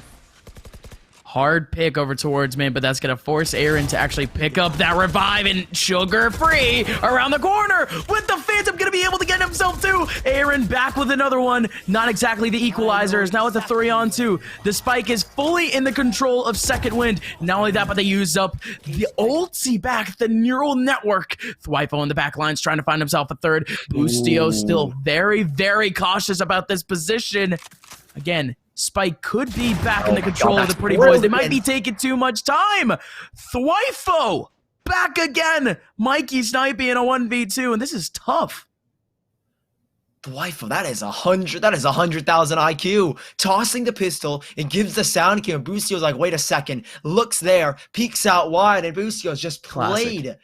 That is so smart. That is something you only see in a game like Counter-Strike. Valorant, right. It's a little bit less obvious with the sound cues, a little bit funky, but hey, the waifu's made it work. I don't even know how. That is something that I'm never gonna see. I think that is incredibly smart, but this is even better. Lineup 1, 2. No, the waifu has 4 instead, and Pretty Boys have 7 as Second Wind are still on 4 rounds themselves. And the craziest thing is that sound cue. I mean, usually we see the pistol be used as like a pixel too, especially because Boostio was on the op. You throw out the pistol out in the open, and if you have a very antsy operator, boom, they end up shooting out a shot. Thwifo could get the wide swing, whatever the sort. But that pistol, dude, again, landing out, gonna be able to allow him to swing out on a very confused Boostio. And you love to see it. Now the Pretty Boys, they do have themselves a great opportunity to just close out this half in relative ease, as now Second Wind. They're down on, really, oh no, lesser equipment, and Pure holds down Buds. Now the rest of this team stuck up on an eco. Ezire around the corner does have the Sheriff, ends up getting one. Mikey Snipey, same thing with the SMG. Second Wind, they're holding down the site. Mikey Snipey with the SMG again. It's a 2-on-4. The Pretty Boys have been restricted down. You even have the flank coming in from Boostio for Second Wind. This could just work out in Second Wind's favor. And the Pretty Boys, they're going to drop down another huge round from Second Wind. Again, inferior equipment, but it doesn't matter. They still keep things close. That's a 5-7 half. Close as it gets besides the 6-6. Second Wind. Last round they need it the most. They pulled things back. We're almost neck and neck between these two. The pistol round will decide who has the slight advantage. I think Pretty Boys going to this on the defense. Have that slight advantage against Envy. They pulled 8 rounds out of their pocket, only dropping 4 in their matchup against them in the group stages of Group B in the Knights Invitational Gauntlet. So Pretty Boys, the defense is theirs, and we're going to see them start to shine. They did struggle, though, against Prospects, I have to mention. That is where they kind of fell flat on their face and gave Prospects the advantage in terms of a map like Haven. So Pretty Boys, let's get the ball rolling, guys. Second Wind, though, have a chance to take them off their feet with a pistol around himself. It's difficult, it's dicey, but that's the start they're looking for. Izar shuts down Anderson, leaving now just one man on this A site. Yes, sir, but that's going to be a very quick rotation. Coming out from what would be Blyfo, if I'm not mistaken. But lots of noise being made really throughout the entire map. Buds all the way over to C. Let's get himself a little bit more awareness. And B, where we ended up seeing, well, not B, but over towards mid, where we ended up seeing a singular pick, is actually abandoned. Fully abandoned. Pretty Boys is just going to have to pull off a 4v4 retake. His Second Wind, they have an empty site to end up getting this plant down. Ooh, the difference is that normally the wall goes up. That's what Pretty Boys banked off a lot of these B executions. Same with a lot of teams. Second Wind, they don't have that comfort. They don't have that extra security. And Brando has hacked straight into the mainframe and found 3 kills out of thin air as Bud, last one standing. But how has Brando done it again? A 4K for his team and an 8th round for them as a pistol round is swept under the rug by a single man, the ghost in his hand, and he sends them down to the underworld as Pretty Boys have a 3-round lead, Gus, and that's what I'm speaking of. The defense is their side. Sir, yes, sir. Pretty Boys stepping up to the plate. I mean, we talked stats earlier from Spike GG. And at this point, again, the Pretty Boys, they're just capitalizing on what is the favorable side of this map, period. And not only that, but they're also their historically better map. Again, Bind was a little bit more in their favor, considering the fact that Second Wind took things to a 13-11 was already impressive enough. But again, stepping up here on Haven, a tall task for the Pretty Boys, considering that it's Second Wind's pick. Very impressive with either team's play thus far, but let's see if we can see even more economic magic from Second Wind. They make their way on site, but never mind. Never mind. Aaron with 2. Aaron with 2. Anderson with another one. Mikey sniping around the corner. If he gets a kill here, it's a miracle. Flawless round for the Pretty Boys. They hold on to the SMGs. Going to be carrying them over into the next round as Second Wind attempt to stop the momentum of the Pretty Boys. This is a round that means an incredible amount to the side of Second Wind. You're going up against a Spectres and a Ghost. No upgrades thus far being made. Maybe armor upgrades, as that is kind of required in a situation like this. But Second Wind, Phantoms to battle against Spectres and a Ghost. Surely you don't lose this one out. You have to win this. A must win. It's rounds like this that count so much. And when you've got the better weapons, when you've got the better mindset going into it, you have to win these. Anderson, first one to go down to Boostio. Pure to swing out wide. It's only one back. And that's the result. Second win we're looking for. 3 straight frags as Aaron tries to stop and tries to thwart them. But Blyfo again has to pull off the clutch, and even then never stood a chance. Swarmed by the rest of them. Second one have the 6. But this is when the rifles come out again for Pretty Boys. And again, large, to say the very least, for Second Wind. Trying to catch what is. Pretty Boys slacking a little bit. as they once again, they find themselves in an economic position that they can't really recover from if they end up losing out this round. Second Wind could find themselves kind of inching their way back to a tie before things start to get too dicey. And Pure, oh baby, peeking out from garage, getting himself the kill, and doesn't even have to dash on away. Just quickly gets the kill. No one else spots him out.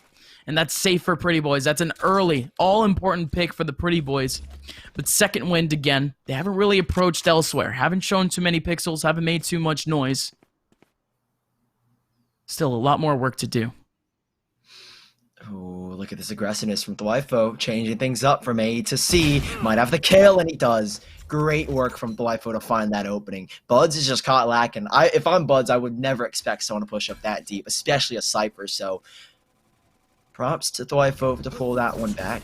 Gets aggressive, gets eager. Risk it for the biscuit, as I like to say, as Ezire forced out of the B site. They still are stable for the time being. They're not giving too much away. It's Thwifo now be traded out by Busio. 4 versus 3, and the B site's looking mighty fine here for Second Wind, Gus, but instead, A's already been cleared out now.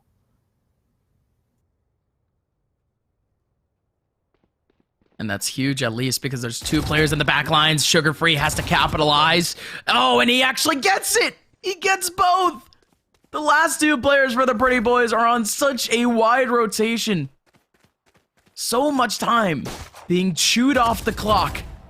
And even then, it's still going to be Aaron in the front lines taking down Sugar Free. What is going on? This last player for the Pretty Boys still taking... Again, sweet time in the back lines. Has to use the dash to get there faster. In comes Pure finally. Well, Sight might be able to take a little bit of advantage. Hasn't spotted a singular pixel just yet. 1 player over towards Heaven. Gonna be able to try to get this defuse. Oh, it's gonna my go to God. half. Pure gonna die to the molly. I was about to say he's trying to pull off his best Olaf Meister impression, but it's simply not going to work. A hero molly on site, something that you usually see on B site train and Counter-Strike. We see it here on the A side of Haven, out from Heaven. And there you go. The Pretty Boys back on the back lines, and like I mentioned, Second Wind going to be able to buy up. Ooh, and that's reset Pretty Boys massively. Spectre and 2 Sheriffs. The rest will have come in themselves with a classic and a ghost. So, Pretty Boys. Oof. Big round lost. Kind of had the end of the bag, it felt like. 2 opening picks. Lost. And the fact is that he's higher. It's the fact that he gets 2 kills. If he doesn't get 2 kills in that round, he doesn't have the second hot hand. And I mean, Pierre has already got 1. Oh, Pierre! He's got a double. Oh, if he's gifted that third, I would have lost my mind. They're going up C, though. And Thwifo, waiting in the side of the Cypher cage, is still trying to get this kill. This is devastating to the side of Second Wind, as somehow, someway, Pretty Boys have got a 1v3, but Ezire, not done just yet, is known for clutches like this, and he's been gifted 2 kills. But the issue at hand, no spike, but he still does have a chance. Anderson resting close, but there it is. You risk it. You try and take Ezire in a head-to-head duel, and you're going to lose that as Ezire clutches the round, and Pretty Boys almost had 10, but Second Wind have nailed 8. My mind is blown. There's the Ezire we know and love. He's back, baby. We saw him pull off what was a highlight reel type 1v3 yesterday, and he does it again. He does it again. Of course he does. Stepping up to the plate. Still saving the behinds of Second Wind. There's still so much more work to do. That was an eco, Sully. So that's highly efficient for the Pretty Boys to say the very least, but they still have to capitalize. Brando on the front lines. He was playing anti-flash too. That's perfect. Ezire goes down. There's all that momentum. Away for this team, and no way. This Hunter's Fury doing so much damage. Boostio, though. Some schmovement. Updrafting on away. Get out of my way. To escape Hunter's Fury. And there's actually a lurk on C. Might just get caught off. Buds? Buds? Where are you going, buddy? Gonna be able to catch down 1. Still 1 more in the back left corner of sight, and that's going to be Thwifo. Thwifo has already been a heavy fragger thus far in this game. Not gonna be able to get that last frag. Mikey, Snipey, still alive, but he got dinked down. Aaron could potentially pick back his teammate, would need a smoke in the front lines to do so. Did Buzz just help them out? You will not kill my Oh, he did technically. No, that's They over didn't even need towards that him. wall. Okay, No. Bud lines up to. Oh! Oh, Bud. Oh, Bud. Oh, Bud. Always won it basically for his team. 2 lineup, then 3, then 4, and next thing you know, second one I've got the round. 9-9, Pretty Boys. 1 play, 1 mag, and there goes the round, Gus. There goes the round. It's second win. We're back 9-9. This is insane! This is insane! They line up for him! They line up for him! Cause why not? Oh man. 9-9 scoreline. And again, I was expecting the Pretty Boys to at least have a little bit more extension off of what was an insanely close eco round. But, well, now they're the ones back onto pistols, and I don't think they're going to be able to pull off that same spicy plays that they had before. Pure in the front lines does get himself yet another Wandig. Of course he does. But Pretty Boys still down 2-2 on 4. Oh. Anderson, where did this Bulldog come from? It's on burst, so he's only able to get a little bit of damage off that one.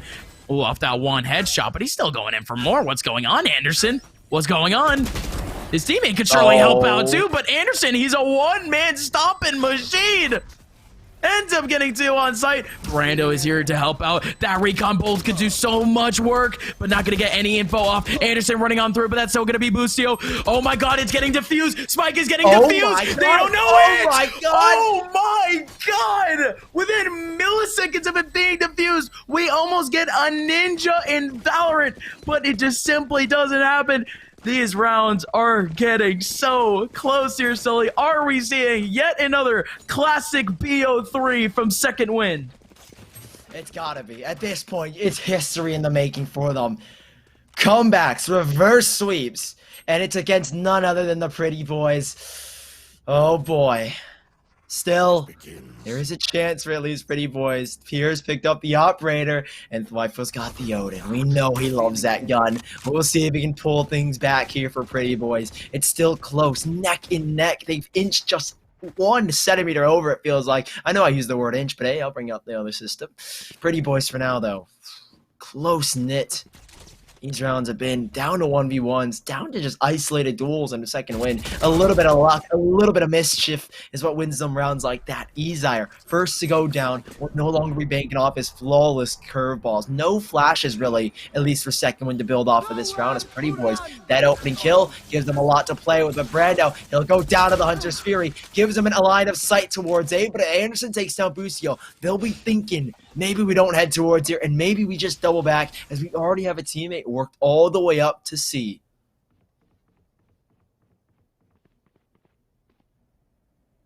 Ooh, but even then, still do have a singular lurk here from Sugar Free. Buds in the backlines, like you mentioned. You take it up so much advantage of C, but whoa. Whoa, the big brain plays from Second Wind and potentially Buds. They stay on A. They're going to be able to get the spike plant. That's a great draw. Still a 3-on-2. Still very much a tall task. But they have the setup. The Cypher's certainly helping out. He still even has a tripwire and a camera to work with. This could be pretty good, but oh, that info. Could have potentially spotted out that player around the corner. Sugar Free. Look at this crossfire.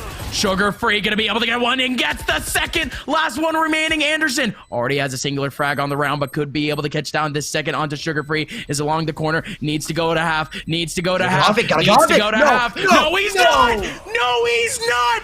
Anderson, you madman! Sugar Free goes along the corner, ends up getting the kill at the very end, but it just doesn't matter. The Pretty Boys tie up the game 10-10. I'm sweating with rounds like that. I'm sweating, guys. I'm feeling the heat coming in. Oh Second boy. went blow away, boy. man.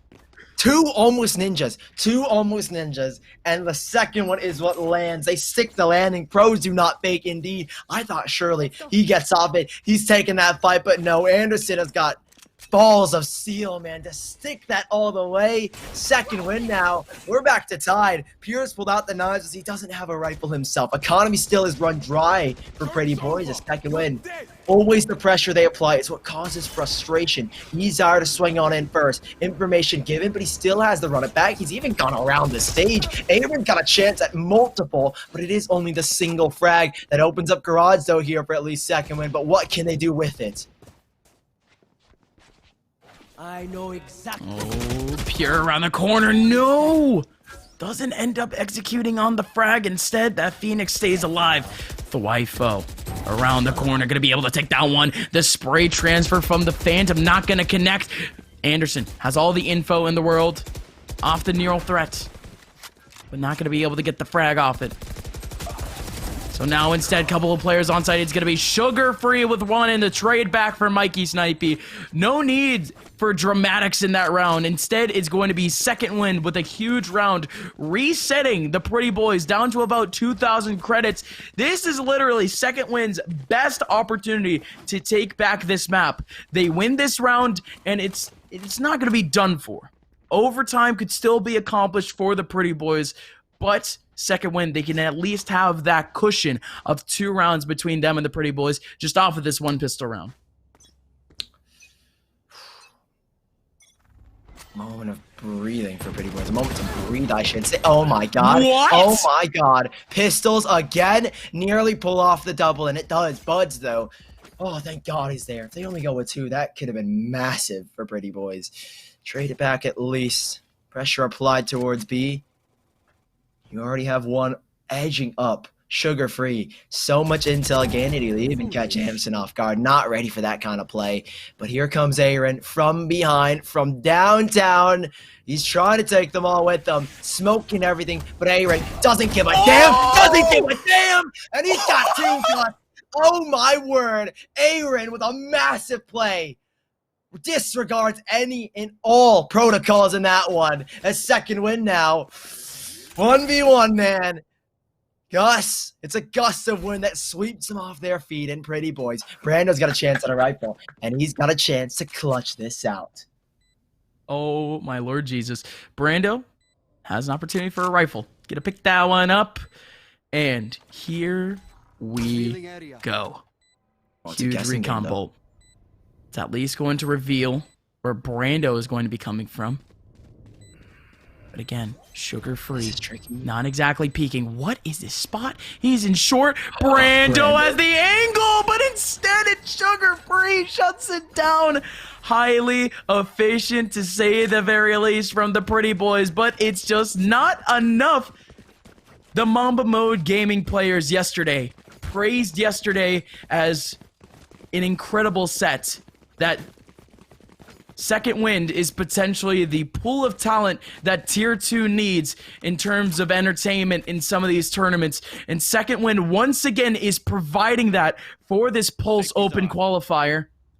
And there's still so much more Valorant to be played, potentially, if Second Wind could take one more round. Because we might just have a map 3. But the Pretty Boys, they need 2 more to clutch out overtime. What a round, to say the very least, from Aaron Sue. The double pump. The double kill. But here we go again. Second Wind, they're split up towards mid. They haven't made any ground just yet. Feels like it's almost destiny that we go to 3 maps.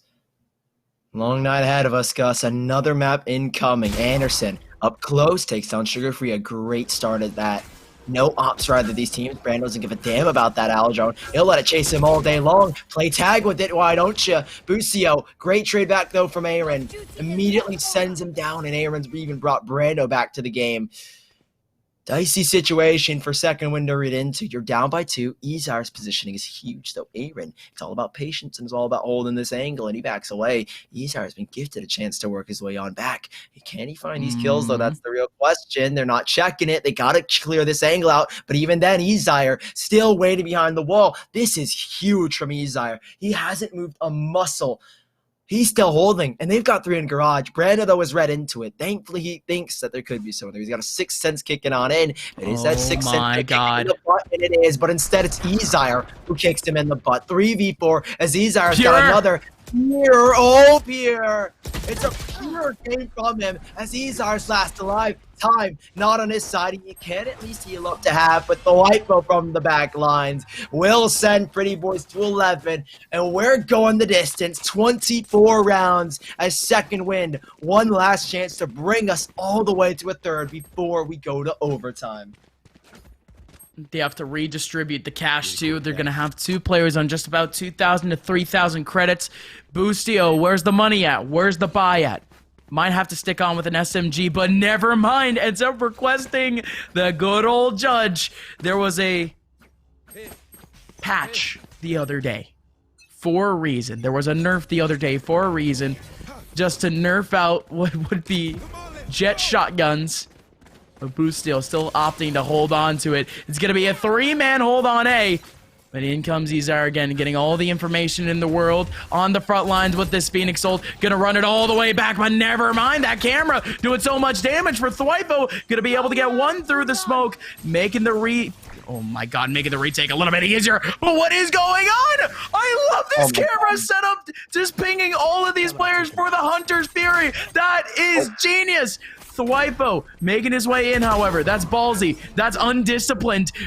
And Boostio, of course, with the knives, ends up getting 2. Around the corner, he gets one and he's full flush. Anderson with another one. It's a 2v1. Boostio with an ace, pulling out the judge at the very end. Are you kidding me? Second win with a second win on the round. It doesn't matter what type of intuition that the Pretty Boys have. Second win, they pull it out anyways. And we have a map number 3. Pretty Boys, that is so undisciplined from Thwypo. You're 100% correct. What's the point in jumping out? You get off the camera, you know where he is, and you still clear the wrong angle.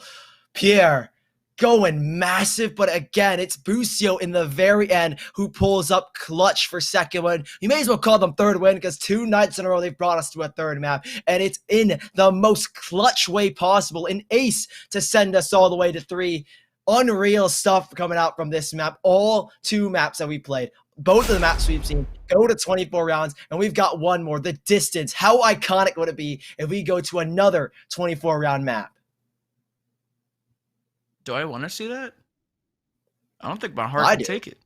I really want to see this map. Hey, it's great. It's great entertainment if you're not us. Like, I'm losing track of some of these rounds, man. And I mean, Mamba Mode Gaming, they admitted it yesterday. A lot of the players admitted it yesterday, directly quoting, saying, I mean, this is the type of entertainment that we need in Tier 2. We don't get enough of it, and man, do we love it oh so much. Second Wind, once again, pushing a map number 3 to, I mean, the closest extents possible. And ladies and gentlemen, 1 ticket has already been punched into the main event, and we still have to decide one more. The Pretty Boys and Second Wind we'll have to go into a map number 3 to try to decide who takes that last spot here from Group A. And there's still Group B tomorrow? How much Valorant do we even have to watch here, Sully? This is amazing. We've got so much Valorant going on here, and it's one more map that they need for Second Wind to connect everything, connect the first best of 3 against Mambo to connect their spot in the finals. Anyways, speaking of connected, why don't you say connected with Pulse? We're still running the qualifiers all weekend long. Follow them at Pulse_Arena. Why don't you follow the Twitch as well? You're viewing it. Takes a second. We'll see you right here on the Pulse channel for map number 3, the final map of the night. Be there or be square.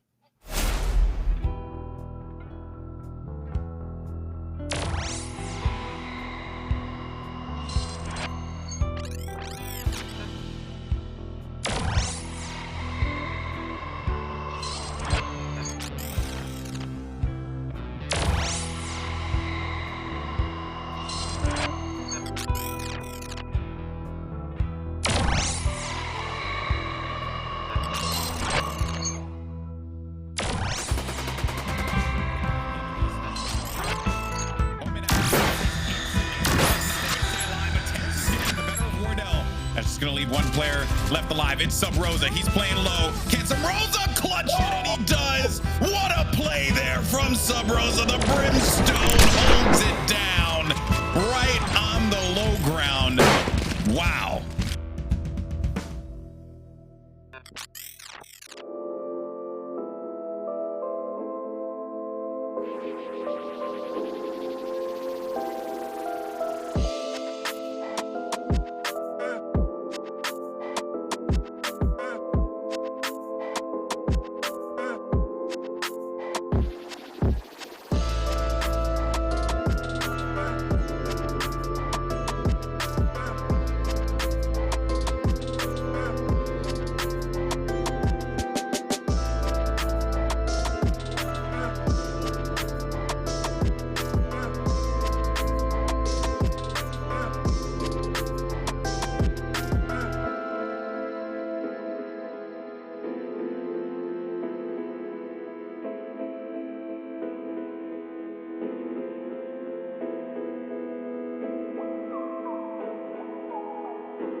Ladies and gentlemen, welcome on back for one last time here for Group A of the Open Qualifiers of the Pulse Series.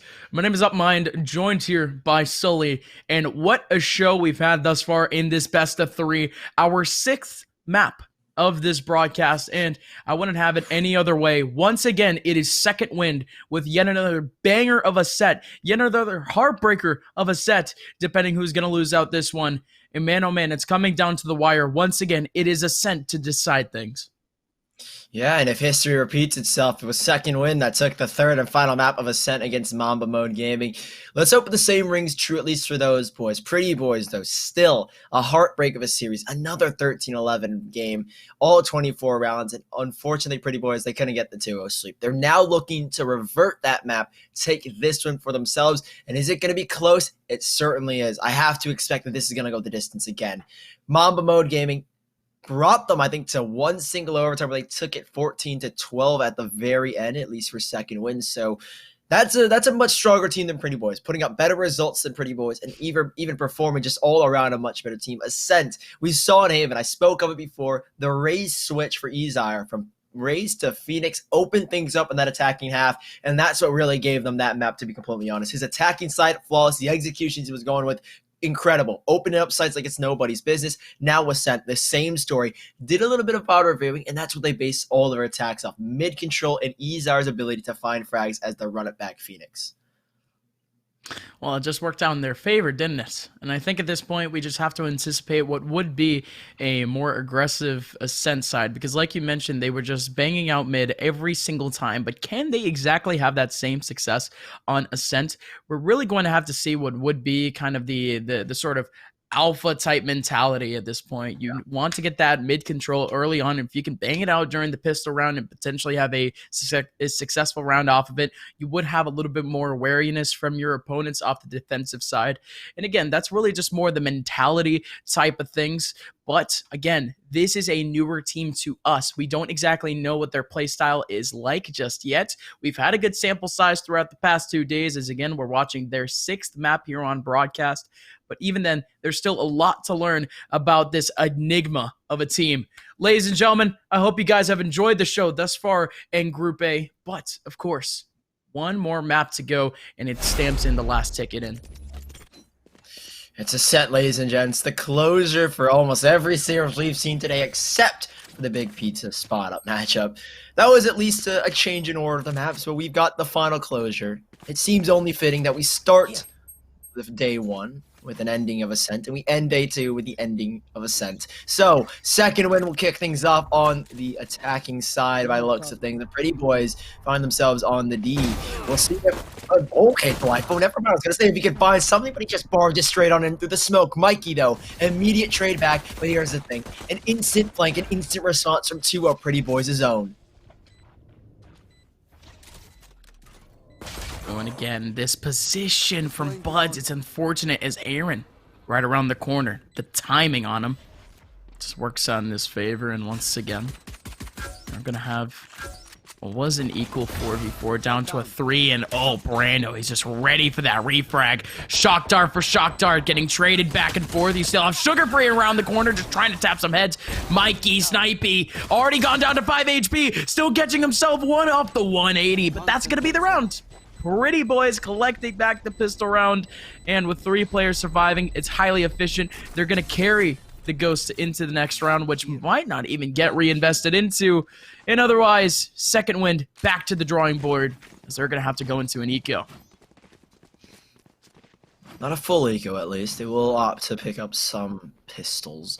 I think Mikey Snipey, with the 2 kills he got and the spike down as well, bolsters his economy. He can at least maybe pick up a Ghost if he wants to. Some kind of upgraded pistol, because again, pistols are always something that have been very scary throughout these last two best of threes. This one and the one we saw between Big Pizza and Spot Up. Teams always find a way to pull things back on the weirdest of guns, on just classics, essentially, sometimes. And Second Wind, it's one upgraded pistol. It's a shorty for buds. And we will see Second Wind arch their way out middle. This was the goal of them on the attacking side last night against Mama Mode. Find space mid, find themselves an opportunity, and Pretty Boys very similarly contested mid very heavy against Prospects. And this round is no different. Lots of crossfires being out as Anderson and Thwifo find themselves a double to kick things off towards Market, and Aaron himself will add to the tally as last two alive. Buds and Busio will try and pull things back in the best way they can.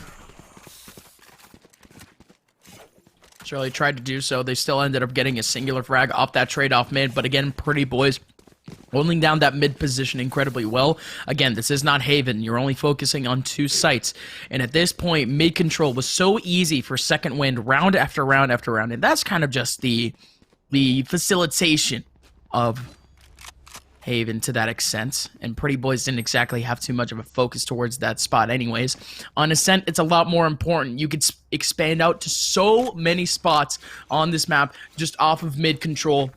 You can hold off rotations coming in from A or B. You could still make your way into B directly off the take. And man, at this point, Second Wind, they might have to take advantage of that spot because two of their comrades have already gone down over towards A main. They have control of mid, but how effective is it going to be as now Second Wind, they're in a 3v5.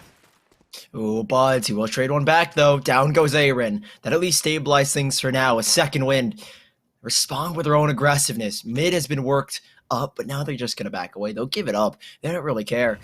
The problem is, though, is that they've got a battle against Anderson and I was going to say Brando, but now Brando is removed from the equation, but Anderson lines up too, and there's still the wall as the spike goes down. Splitting Busio is also a doorway as it's been shut in his face by himself. Busio is going to try and flank around regardless. 72 HP and a chance for a first round, but a 1v3 to win. Pretty Boys.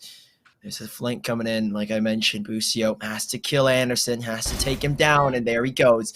Great kill to kick this 1v3 off. It's now just 30 seconds left. Plenty of time, all things considered, but he's got to get a move on regardless. Trying to work his way with the smoke in Catwalk. He's got to hit these two shots. It's got to be a fast reaction. He has to make the quick adjustment. They're both lined up, though. This could be perfect, but it's not good enough. The Waipo finds himself the headshot through the wall, and Pretty Boys have got a third. And that beautiful crossfire at the very end, too. Love that kind of intuition in a sense, knowing that those players would just have to walk into that bait anyways. I mean, who would expect two players in that angle at all? Yeah, it's kind of tricky because there's so many other angles they could have held, but Pretty Boys. Surely? Good work. 2 steps ahead. Don't 2 steps screw it up. ahead. Yeah, surely. That window being broken on might just be a little bit of a butterfly effect type thing because of how minuscule it actually is, but well, that's an audio cue that you're simply not going to have a little bit later too. It's like breaking vents. Yeah. On Mirage. It's exactly like breaking vents. Mirage. Yes, sir. Oh, yes, sir. That's ladder. That's ladder. no. That's ladder, guys. Yeah, second one, they're on an eco anyways. This is just tough. Trying to make their way through. I mean, no matter what kind of lurkiness they could try to pull off, I don't think Window's really going to be that big of a problem. You actually have a double crossfire here towards that graveyard area, and you might just have Buds running right into it. No, just yet. Out goes the shoulder. Anderson takes him down. Thwifo, there you go. The crossfire just works on their favor, doesn't it? Thwifo with another kill on site. It's just down to Mikey Snipey. And the Pretty Boys, they went out yet another round. They keep the eco round flawless. But in comes a huge round for Second Wind once again. It's their second gun round. Can they be any more successful? I talked in the pregame about kind of their setup for Ascent all throughout that map against Mama Mode Gaming. Rely on the abilities of Busio and Ezire. Ezire especially has to pop off. He was a key point in any of their entrances to his site. His goal was run in, cause a distraction alongside Busio, who can maybe pick something off the AWP. If he's not on the op, then he himself will go in as well. build off of that ultimate, the run it back from Ezire. But so far he's been quiet. These 4 rounds have been nothing but a sweep for Pretty Boys as we head into round 5. Shock dart straight to Catwalk. Purist found an opening though into Buds. A great opening at that, as it does shut down that mid aggression that we normally see from that Omen.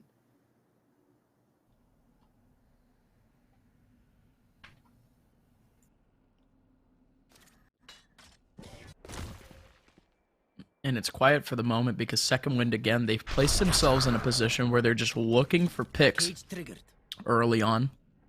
But it's a risky spot to do so. They had the spike all alone outside of B main, but that would have facilitated a quick rotation coming out from the main side. It's simply not going to happen just yet. For the second round in a row, we are going to see that Crossfire set up in Graveyard. And not only that, but they also have Thwyfa readjusted on site in Hell.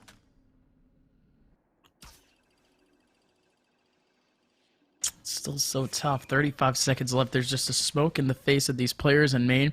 They do have a player up in mid, and that's Boostio, and he ends up winning out the battle. So that clears up at least one of the rotations, makes the job a little bit easier here on site. But here we go. 25 seconds left. Ezire in the front lines, just trying to get himself a kill over towards Hell again. But Mikey Snipey with the... I was about to say, can he even pull off anything after that? The Hunter's Fury only gets himself 1, but Second Wind, they haven't gotten that big of an advantage out of it. Boostio, was that a no-scope? And here we go again, Mikey sniping with another 2. It's pure chaos on site. Second Wind, they actually win out the round somehow. I mean, again, it's exactly as I said, build off of Ezire's ability. They build right off of that. So much chaos. Lipo spotted under heaven, and all Mikey's got to do is just line up the Hunter's Fury. Next, you know, it's a round on the board for Second Wind. An insane recovery from that shot of Boostio. It's just up to Mikey sniping to line up the 2 headshots, isn't it? So, Second Wind, off of some insane shots, I have to say, find their first round, and now Pretty Boys. And Odin picked up for Thwyfa. We know what he's capable of. We saw it on Bind, and we're going to see it again on Ascent now. Pretty Boys, round still in their favor as the pick goes their way. Ezire shut down. There goes their main entry. No Sage heal available. No Sage revive even. And as Buds has worked his way up Catwalk instead down to deep middle. It's a wall that meets and greets him as Aaron sits tight in A Garden.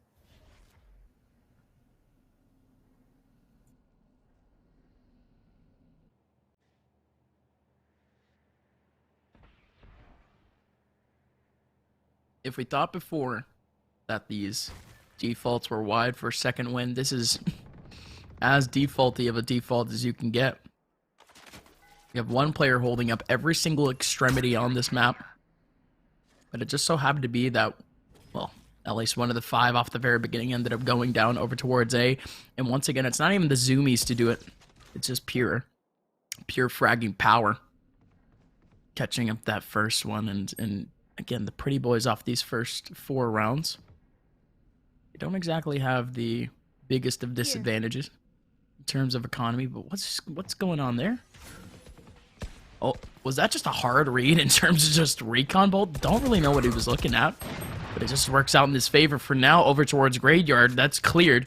Buds is going to be able to make his way through, still over to Heaven. That's Brando with a response. Now it's a 2-on-3 once again. Yet another disadvantage in the hands of Second Wind, but can they pull it off? Same 2, Gus. It's Boostio and Mikey. Down goes Boostio. No kill that we were hoping for at the LIFO. That's what you gotta love about the Odin. It's so easy to clear things out, and that's the bonus of it. Pretty Boys have the bonus of the round.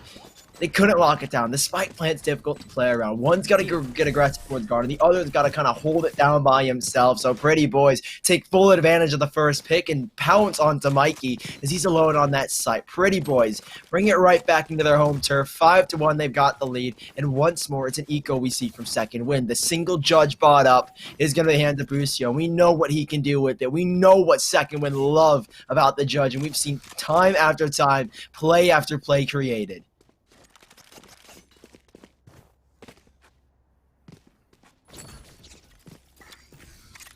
This goes here. I'm surely excited for it. But again, attacker side Jet Judge. Not exactly the most effective thing in the world anymore. Who knows? Maybe he could pull off some magic. Imagine if Boostio was swapped over in this position with Buds. Because Buds is all the way up mid. There is a tripwire that Buds would have to jump over. Either that or teleport through. And he knows it. Boostio is here, however. Ah, there goes the teleport. That's going to be the sound cue, if I'm not mistaken. Over in the back lines. Bud still on the flank. About to head on into a 1v1 in top mid. Brando. Jeez. Right in mid cat, going to be able to get that kill onto Boostio. And there's still so much action going on throughout the entire map. But finally, the lurks have all gone down. Aaron with 2 around the corner, going to catch a third. The Pretty Boys, they keep things clean. Jeez, okay. They just didn't clear Aaron. Second wind. Okay. I mean, it was an eco. Not much was expected from it, to say the very least, so... Mistakes are bound to happen in a tight-knit situation. Ezar, most notably, is in a tight situation, sitting at 0 kills. Unfortunate for the guy. I mean, he had the ultimate. At least he's got 3 assists, I guess. I guess that just means he can't finish his kills. He can at least get assists done, get damage done, but Pretty Boys... 6-1 they lead. Here comes Yoden in almost full effect, I have to imagine. Pierre getting aggressive. We've seen this so many times in the past, and well, he's got 1 and Pierre's got a 2nd. You give him the slightest of chances to get aggressive in a round that he wants to, and he'll take it right from you. Boostio has to find Pierre and punish him at some point down middle, and he's been gifted the chance. He missed the shot, and Pierre wanted to go for the repeat. Thankfully, Boostio will get the kill. Punish him at the very least as Anderson shuts down Sugar Free, and it's chaos for second win as kills a flurry, but they're not going their way. Oh, Boostio, of course, ready for that. It's pretty much anticipating that swing that entire time, especially off of that smoke right through the wall. So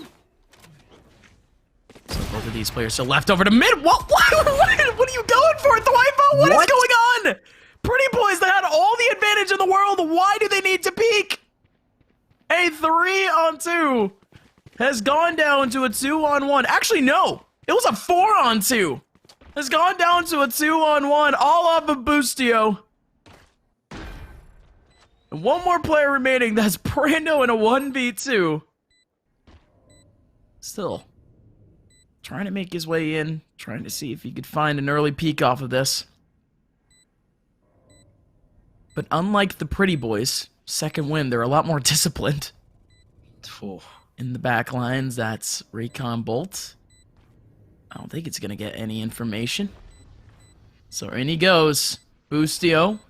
Might try to find the ace, and no, it's not going to happen. Ezire still gets the last one.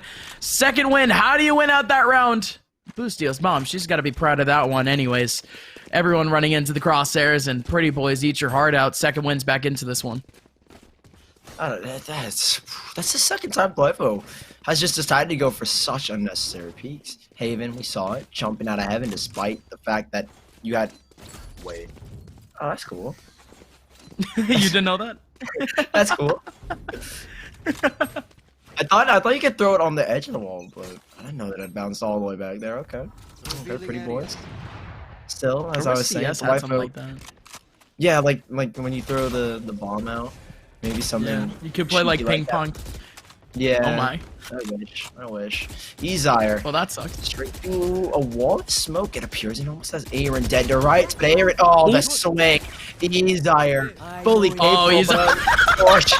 That's awkward. Doesn't matter the wall. Pings it and asks his team, guys, help me out here. He will be sent back as Brando still over towards Garden. Might be digging himself in his own grave as he's being overwhelmed. This is when Pierre starts to shine. High pressure situations when he's up close and close quarters. Close quarters indeed as he nails the second.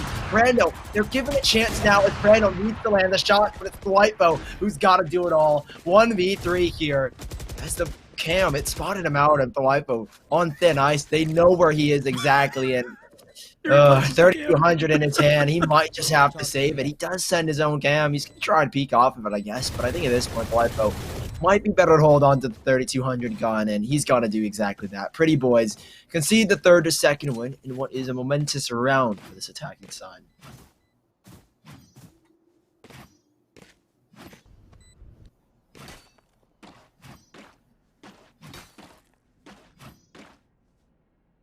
Sully.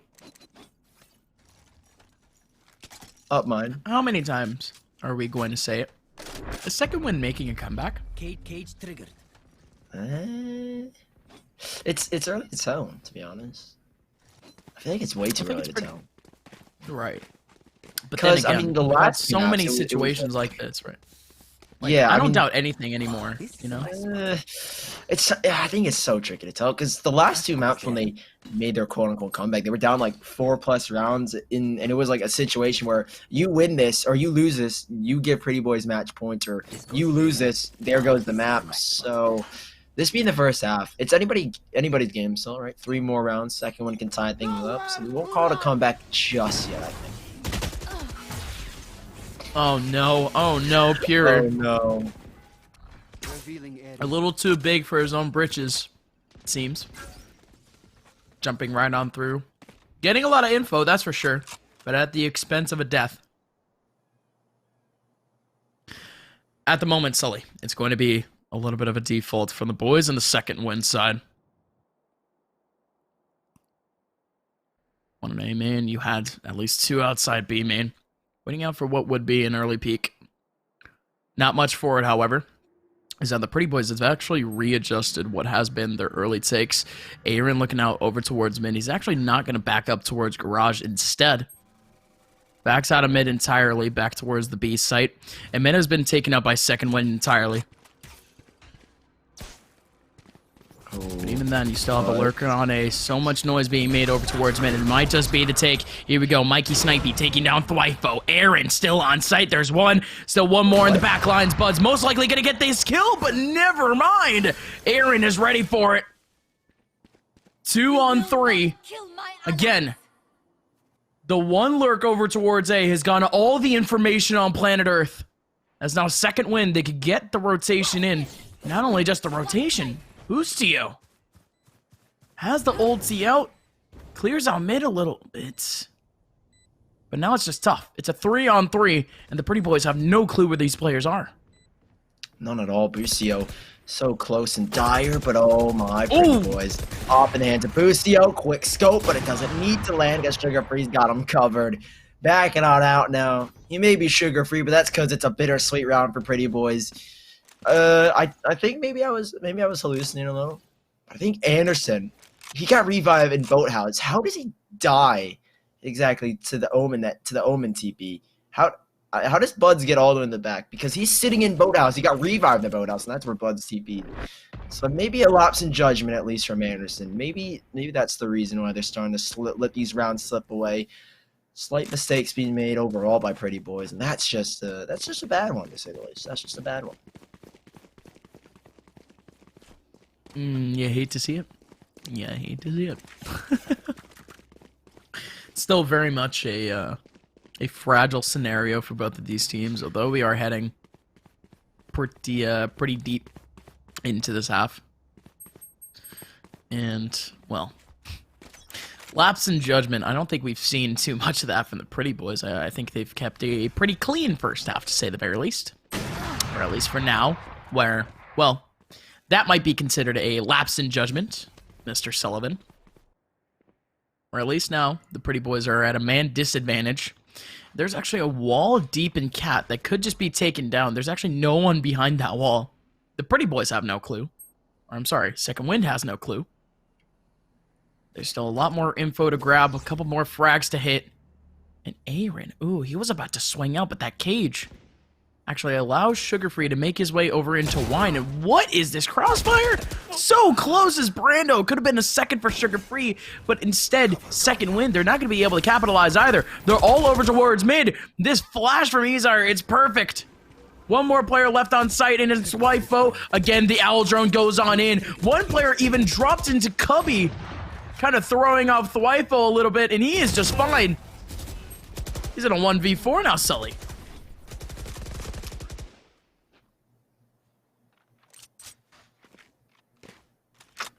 Wifo. Is it winnable? I mean, in theory, yes, anything can happen, but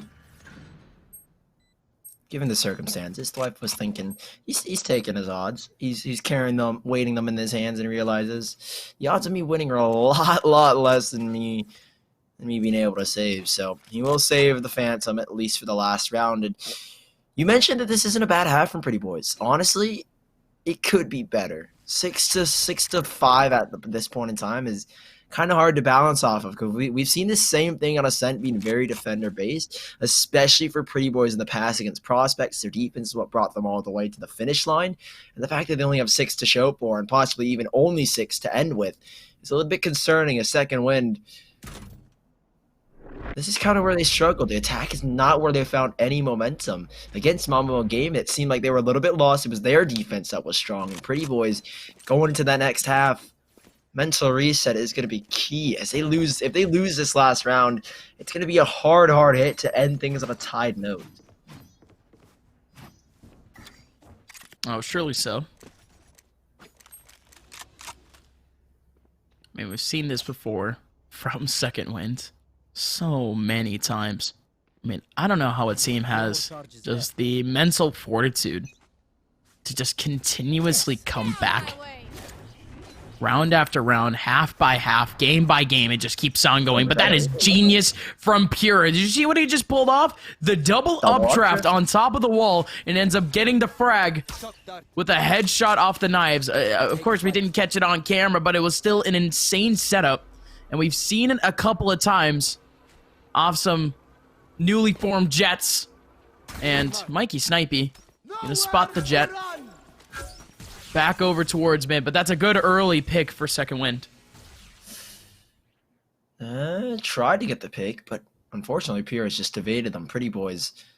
Boostio's lurking up. This is where his trade frag comes in. Oh my god, he hasn't spotted him. Dashing straight into the wall, into the tree. So much of Anderson's body was showing, and he still doesn't realize that he's there. A slight blunder from Boostio, something that we don't see too often from the man. The boy, if you will. Mama's in the chat, make him proud. Ooh, sugar-free, spotted by the cam from Blyfo. All that information. Knows he's on that side, and he can maybe go for the swing in the cage, but not locked away.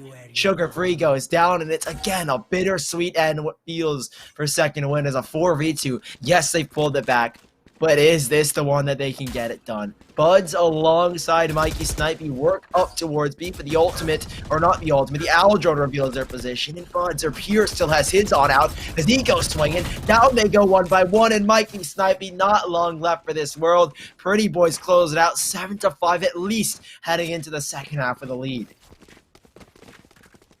I mean, all in all, still a good half for the Pretty Boys, but an insane comeback near the end from Second Wind. Winning 4 out of the 5 rounds left in that half. And I mean, even then, Pretty Boys still able to hold off in that last round. They just went frag for frag, 1v1 by 1v1, which is really what we've been expecting out of Ascent. But Second Wind, they never cease to surprise us. Never cease to impress. Again and again throughout that half, not only surprising us as commentators, but also Pretty Boys with some underhanded tactics, in a sense. And, well, at least in this round, we could see what is the Pretty Boys go down 1-2-3 over towards main. We do have the third view cam around the corner, as now we do have Buds and Ezire capitalizing on a couple of frags over towards main.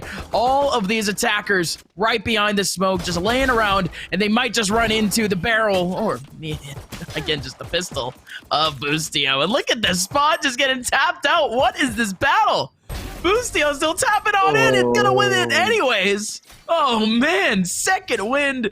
4 players surviving at the very end. It's as clean as you can get. The Pretty Boys, they walk into the jaws of what was that A take, but it just doesn't matter again. Pretty Boys are going to be on pistols this round, and Second Wind most likely tying this up 7-7 very soon. You know, it sounds really corny to say, or really cheesy, or really just basic to say, but Second Wind, that pistol round is essentially their Second Wind. That's revitalized them in so many different ways, and now you said the thing. It's up to Pretty Boys. We gotta see if they can do it. I mean, it's so true. That was the same thing against Mamba mode, but this one it truly is. They've got confidence, and after only 1 round away, the difference between Mamba mode and Pretty Boys is that the lead was between 6, and now Second Wind just 1 standing. And like you mentioned, they've got to equalize here. They're surely gonna equalize. The Hell Drone at least reveals where Ezire is, but that's not gonna do much, as he has complete cover and complete control of this A site. And yeah, Pretty Boys, They'll tuck tail and run for the hills. They'll be going to the other site instead as the life was spun out by the opposing owl drone.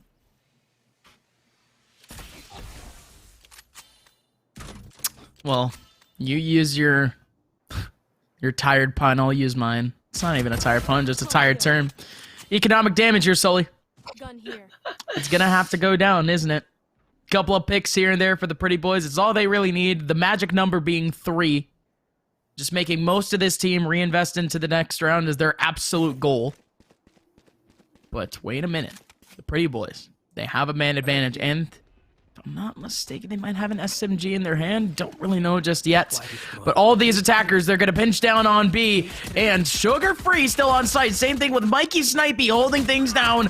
The cages, the smokes, they go up. It's just a barrage of bullets going on down from the Ghosts. The Pretty Boys not only winning out the round thus far, they also get the spike plan. And what is going on there? Thwipo around the corner. So many pixels to aim at. Not enough bullets, not enough time.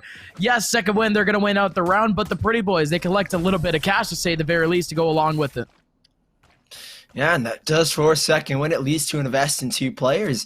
Boostio's got to buy back up, and that's going to take a massive hit. It doesn't seem like it's something too major to worry about, but in the long term, Second Wind, that's going to hurt a lot. Boostio's going for light armor, it seems. Sugar Free's picked up a bucky of all guns. Okay, there's the judge we're hoping to see from the side of Second Wind. And Boostio, yeah, I mean, look, he's relegated to a pistol. This hurts even more now for the side of Second Wind.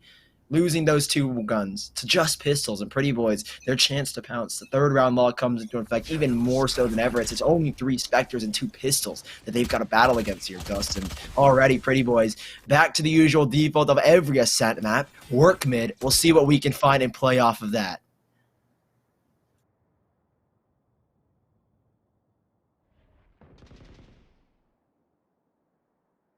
On smoke, at least. Ended up thwarting off what would have been that info play, like you mentioned, Sully. But now at this point, it's going to be a 3-man A hold with super deep coverage in the A main. And look at this, these are around the corner, actually catching up one. Mikey Snipey sees one go by, and oh, the jump from Mikey Snipey, but it's thwarted off by Aaron. Good reaction, to say the very least, and now 50 seconds left, the spike ends up getting planted. Now, these last 2 players for Second Wind, most likely just gonna have to work with what they've got. Can't exactly save up either. The Pretty Boys, they have the rifles to work with, and they're gonna hold on to all of it. It's a flawless round for the Pretty Boys, and it's exactly what they needed to get themselves back into this half. Second Wind, they don't force any of these Pretty Boys players to actually reinvest, and instead, Second Wind, they dig deep into their wallets. $2,000 to $3,000 on the Pretty Boys, and Second Wind, they're trying to attempt some sort of a breakthrough. Yeah, I mean, the only real investment was that ultimate, and I guess it's kind of major. Ultimate used 3 rounds in, you may as well use it. You've got it saved up. No point in holding on to it. Keeps that economy going, and again, Second Wind down around, at least for now, around 16, heads our way, and 2 shock darts. Love the way they say the 2 shock darts. Kind of unnecessary because Izar was watching the angle. But hey, maybe you can do a little bit of damage as a player behind the wall, but it's an A split instead. PR dashing on in, knows where the Phoenix is going to be as well. Izar, his key is to stay alive. His key is to get the kills, and he's at least got one, allowing rotations to be made. There's no spike arriving yet, but Anderson, a pixel of Boostio's head shows that's all he really needs to take him down. Spike will be planted here as well, and Pretty Boys 4v2 retake as Buds is still lurking up above. He does at least have his teammate Sugar Free, but now Sugar Free doesn't have his teammate as he's left alone in the 1v4 clutch.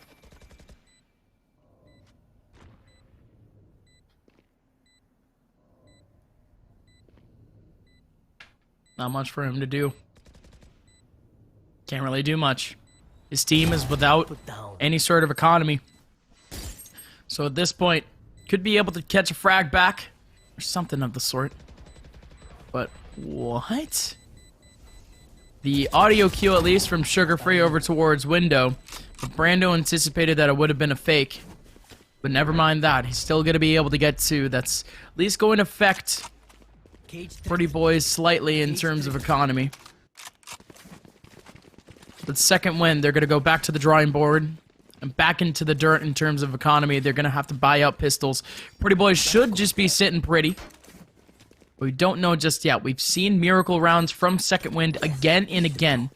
I mean, hell, we saw, what, 4 or 5 eco rounds go towards both teams in map number 2. Who knows if we could see that same marathon happen once again as Second Wind. Again, they have a hero rifle in hands of Sugar Free, upgraded pistols going back and forth. Still not much to work with, but the Pretty Boys might be reading this situation out perfectly.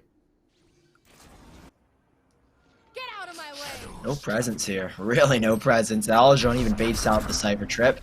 This is kind of the moment when Wi-Fi, you got to call upon it, I'd have to say. TP into the middle of the boathouse. I don't know if the Aljon spotted it, or if they spotted it at least. Anderson straight on in, and no trips to hold them back, no cages to keep them down, as Busio, again, a falling shot, ends up taking him down. Anderson goes down. Second Wind on the retake is a trade on back as Aaron and Brando combined for a double. Busio's dashed on in, as we've seen, and he holds a very tight angle, and we know he's able to click heads with the knives, but Aaron got 4, and that's all they need, Pretty Boys. They don't need any more. Second Wind down by 3, a shaky buy to say the least, and this is when the money comes back to save them.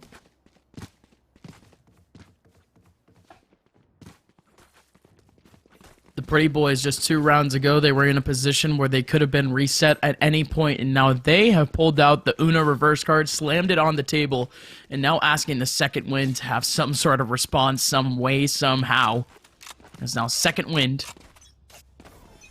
1,000 credits. 1,300. Apologies. Is the max that this team has in terms of a post-buy. In this stack up here for Second Wind, it's might be a little bit inconvenient for what would be a B take, because the Pretty Boys, they might be aiming for exactly that. Oh, they've certainly worked up mid. The tripwire keeps them back just a little while longer. There goes the dart. There goes the fury. Unleashing his rage, but it's Busio instead to bounce back with 1. Waipo hits the ground, and now the execute comes here, Gus. Busio still holding, but there's a smoke in his face. Buds in the back lines. Shut down immediately. 4v3 advantage, Pretty Boys. Joke's over. You're dead.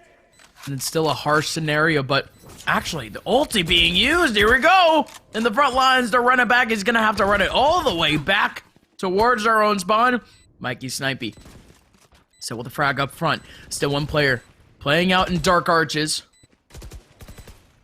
Again, there's a beautiful crossfire from the Pretty Boys. And Second Wind, they haven't made any ground here on site, but instead, the info coming out. Aaron now left in a 1v3. 1 player around the corner. Tried to boot out a bullet, but wait, that was just a fake.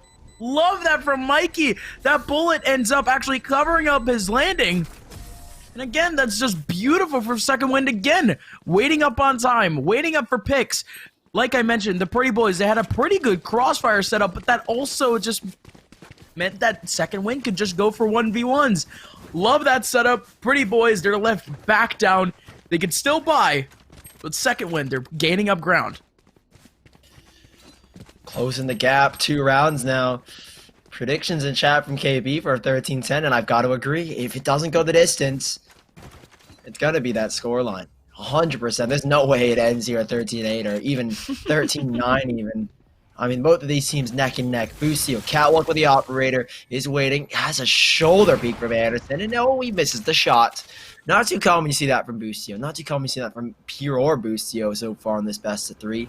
He will duck and dodge Anderson, at least the owl drone. And now Mikey Snipey sits and resides in market as Pretty Boys work their way up mid again, this time leaving Anderson to find himself bottom mid and the rest up catwalk for another A split. Oh, and here we go. Busio on the front lines once again with that all-important op. Stepping up to the plate and catching himself 1, and that's the spike down, and that's all the information in the world. They could still hold on to this, but it's still stuck in arch. Nobody in Graveyard could actually pick this one up, but Aaron gonna be able to pick up Purer. And the spike is back up in their favor. The Pretty Boys, they have equalized things back to a 5-on-5 off of that revive. But once again, they have not gained any ground on this map thus far. Even mid is getting affected. And put Ezire. Oh, we love it. We love to see it. The third view cam. Catching up what was an incredibly pivotal frag from Ezire. But he's actually reinvesting into that spot again. And instead, Aaron and Brando. Both collecting the all-important frags here on A. They're going to be able to plant the spike, but at this point, Boostio, coming out from the graveyard area, doesn't realize that Aaron is coming in with some pretty spicy flanks. Sugar-free, all on his lonesome off of a 1v4, and Aaron has popped off this round. 3 all-important frags here on A, and the Pretty Boys might just be taking an 11-8. Wait a minute. Yeah, about that 13-10 prediction. Might be shaking it off a little bit now, I am. Yep. Anderson, Sugar-free gone. Yeah, I don't know. I might be disagreeing with KP a little bit now. Just Pretty Boys. Really well set up for that execution. Aaron especially getting that revive. Great call as well. You can regroup and hit the A main side instead, and if you need to, double back through catwalk, double back through tree room. And that's exactly what they did. Set up the retake, hold on to the site, and Pretty Boys have found 11. Second Wind feels like it's going to be guaranteed 12 here. As you look at the buy, it's kind of endless. It's kind of empty. Sheriff, 2 sheriffs, and a single Spectre is all they've got to accomplish. They're hoping that Boostio can maybe get the ult orb and play off of his knives, and he's been able to build off of it before the rest of his team can follow suit. But instead, they head towards B, where there's no tripwire, and there's only a camera watching their angles.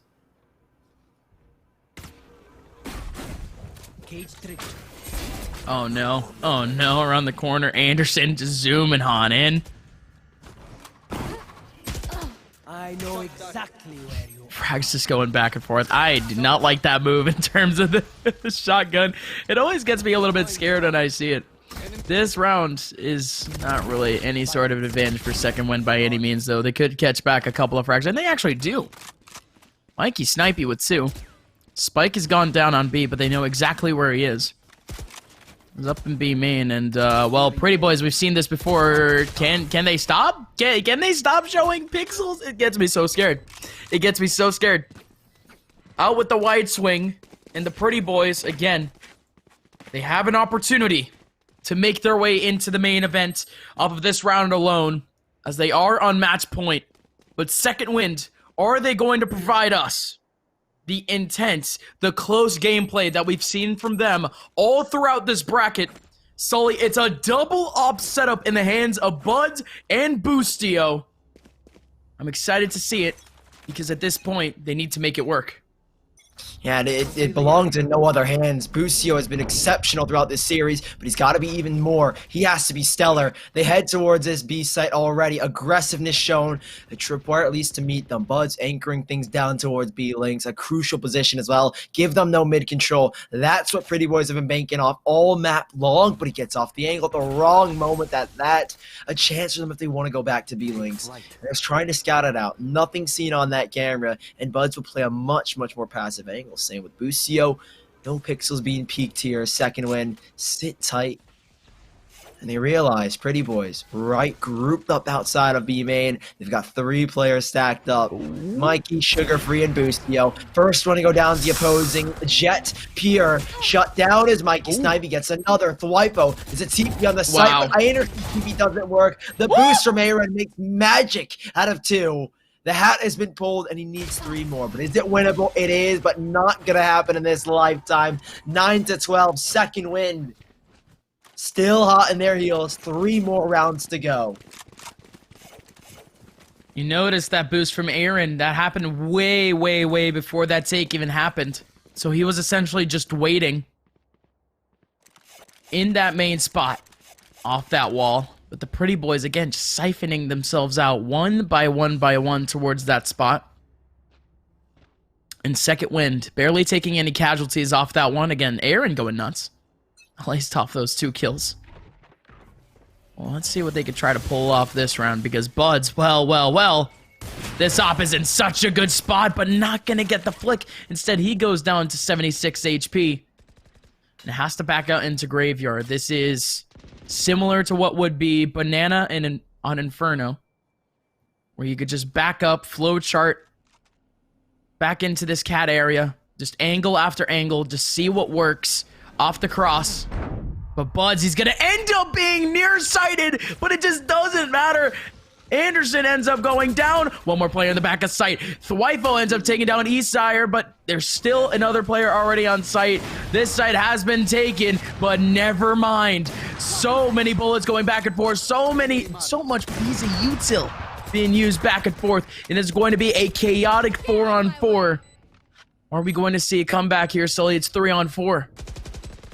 Buds up top, operator, Thwifo drop sugar free. I don't think we're gonna see any more Gus unless they go huge. Buds lining up operator shots. It's difficult as Mikey sniping can't find anything. One man standing, and we might just have our second qualifications. Mikey goes down to Thwifo, and you've got it lined up. Pretty boys look handsome, they look good, they look beautiful, they look pretty as they are your second qualified team into the September 10th Pulse Series Finals. Second win, a valiant effort, but only one other team could make it, and we've got the favorites, Pretty Boys, lined up to take the best of the best. We mentioned this with Big Pizza, and we'll say it again.